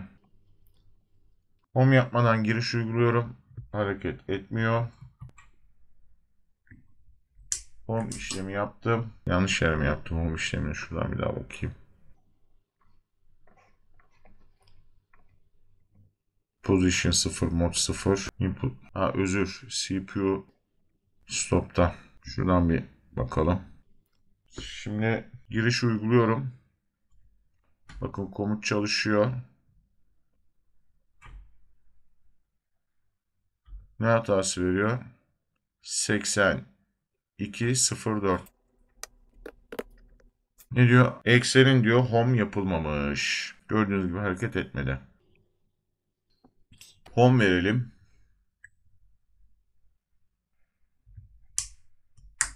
Home. Şimdi komutu çalıştıracağım ama ona şuradan bakalım.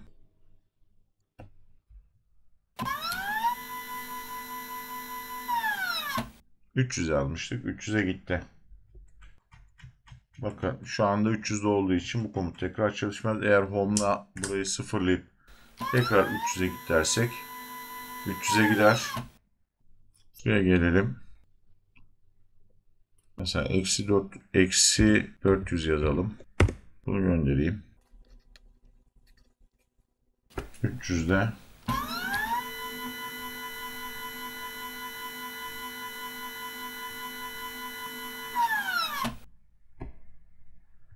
home'la sıfırlayıp tekrar ne yapıyoruz? Eksi 400'e gönderiyoruz. Şimdi gelelim bir başka komuta. Muhtemelen bu komutla bu videoyu bitireceğim. Absolute'le işim yok artık. Home'la da işim yok. Change Dynamics şu.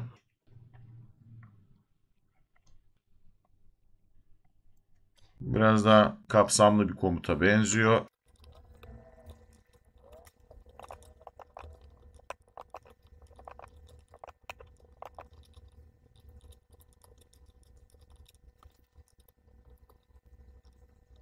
Peki bu komut ne yapıyor? Rampalı kalkış zamanı, rampalı duruş zamanı, acil duruş zamanı, sarsıntı önleme değeri bu değerlerin default değerlerini değiştirir. Değiştirmek istediğimiz bu değerlere ait girişi false'dan true'ye değiştirirsiniz, çekersiniz ve altında istediğiniz yeni değeri yazarsınız. Execute girişinin yükselen kenarı yeni değerlere atar. Eğer motorunuz duruyorsa bu komuttan sonra yeni rampa zamanı ile kalkış yapacaktır ya da dönüyorsa bu komuttan sonra dönmesine devam edecek ama hareket ettiren komut dönmesini sağlayan komut sonlandığında yeni rampa zamanı ile duracaktır.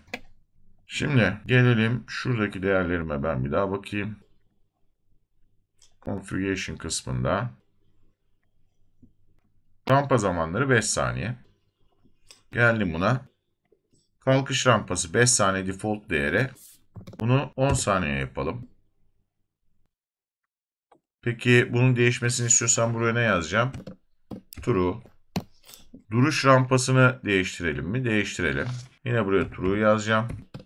Değiştirmek istemiyorsanız burada false'ta kalacak. Duruş rampasına da bu sefer ne yazalım? 15 saniye yazalım.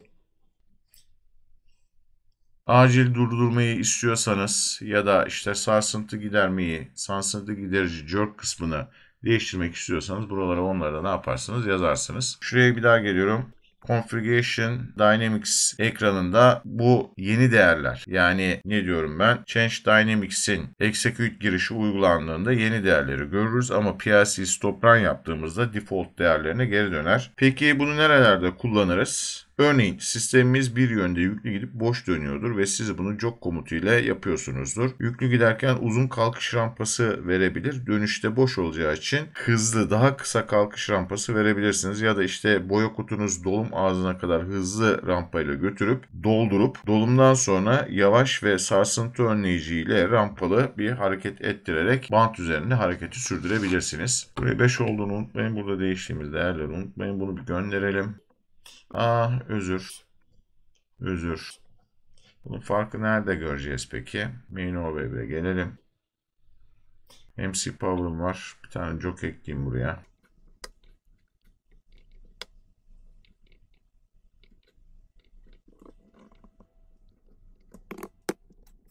Diagnostik verilerine girmeme gerek yok. Bunu gönderiyorum. Normal benim kalkış rampam neydi? 5 saniyeydi. Başlıyorum. Yine mi stopta?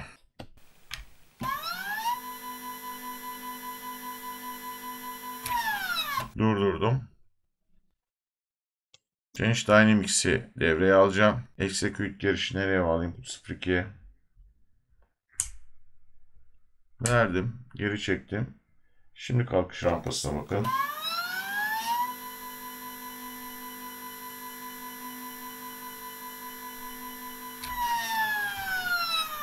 Şuraya geliyorum. Configuration. Kalkış rampası bakın. Ona çekti. CPU stop yapıyorum. Run yapıyorum. 5'e geri aldı. Tekrar buraya geliyorum. False mu? False. Devreye alacağım. Tamam, şu anda jog komutunda giriş uyguluyor.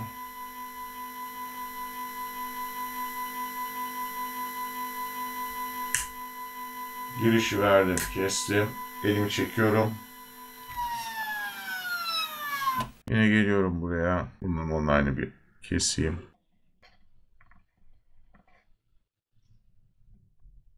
15 olarak değişti.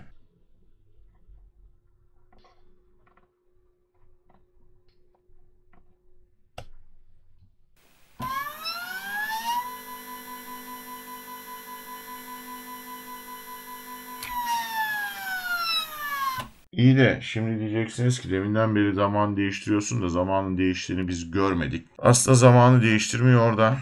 Daha önce de anlattığım gibi configuration'a geleyim. Şuradaki rampalama zamanlarını değiştiriyor. Bakın 5 iken 70, 10 iken 35, 15 iken 23. Bu rampalama zamanları, bunun hesabını daha önce yapmıştım. Ney 400 eksi 50 bölü 10 şunu veriyor. Zamandan gidelim. Peki. Ben velocity'yi kaç verdim? 100 mü verdim? Velocity'yi 100 verdim. 100 eksi 50. Bu ne benim? Mutlak hızım. Bölü 35. 1.4 saniyede kalkacak. Yani buradaki zamanı 10 görüyorsunuz diye 10'da kalkmayacak. 10, 400 eksi 50, 350 bağıl hıza göre. Yine aynı hesabı 50 idi mutlak hızım. Bölü 23 diyelim. Duruşta da 2.17 ile yapacak. Bu aradaki farkı çok fazla göremiyor olabiliriz. Hatta zamanı arttırayım. Bu farkı görelim. 5. Kalkış rampalarını hatta bunu bir daha göndermek istemiyorum. Ctrl Z. Escape 5 gelsin. Main OB'ye birden jog'un hızını arttıracağım. 100 bir şey değil ki. 300. Aradaki fark büyüdüğünde daha iyi anlarsınız zaman farkını. Şu anda 5'e göre.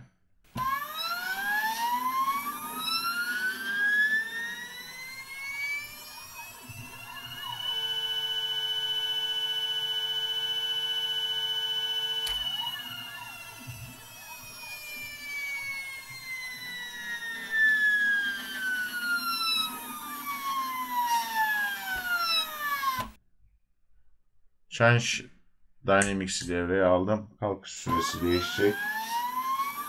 Daha yavaş hareketlendi. 10'a çıktı çünkü. Ve duruş rampası ona göre uzadı.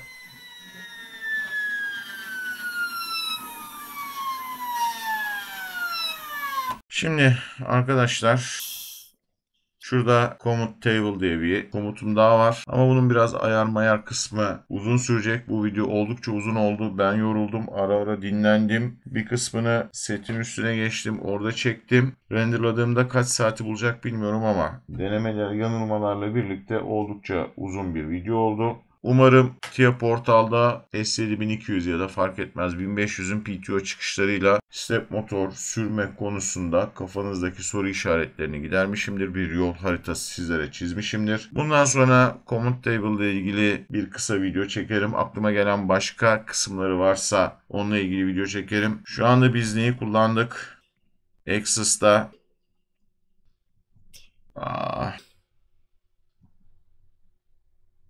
Properties'e gelelim.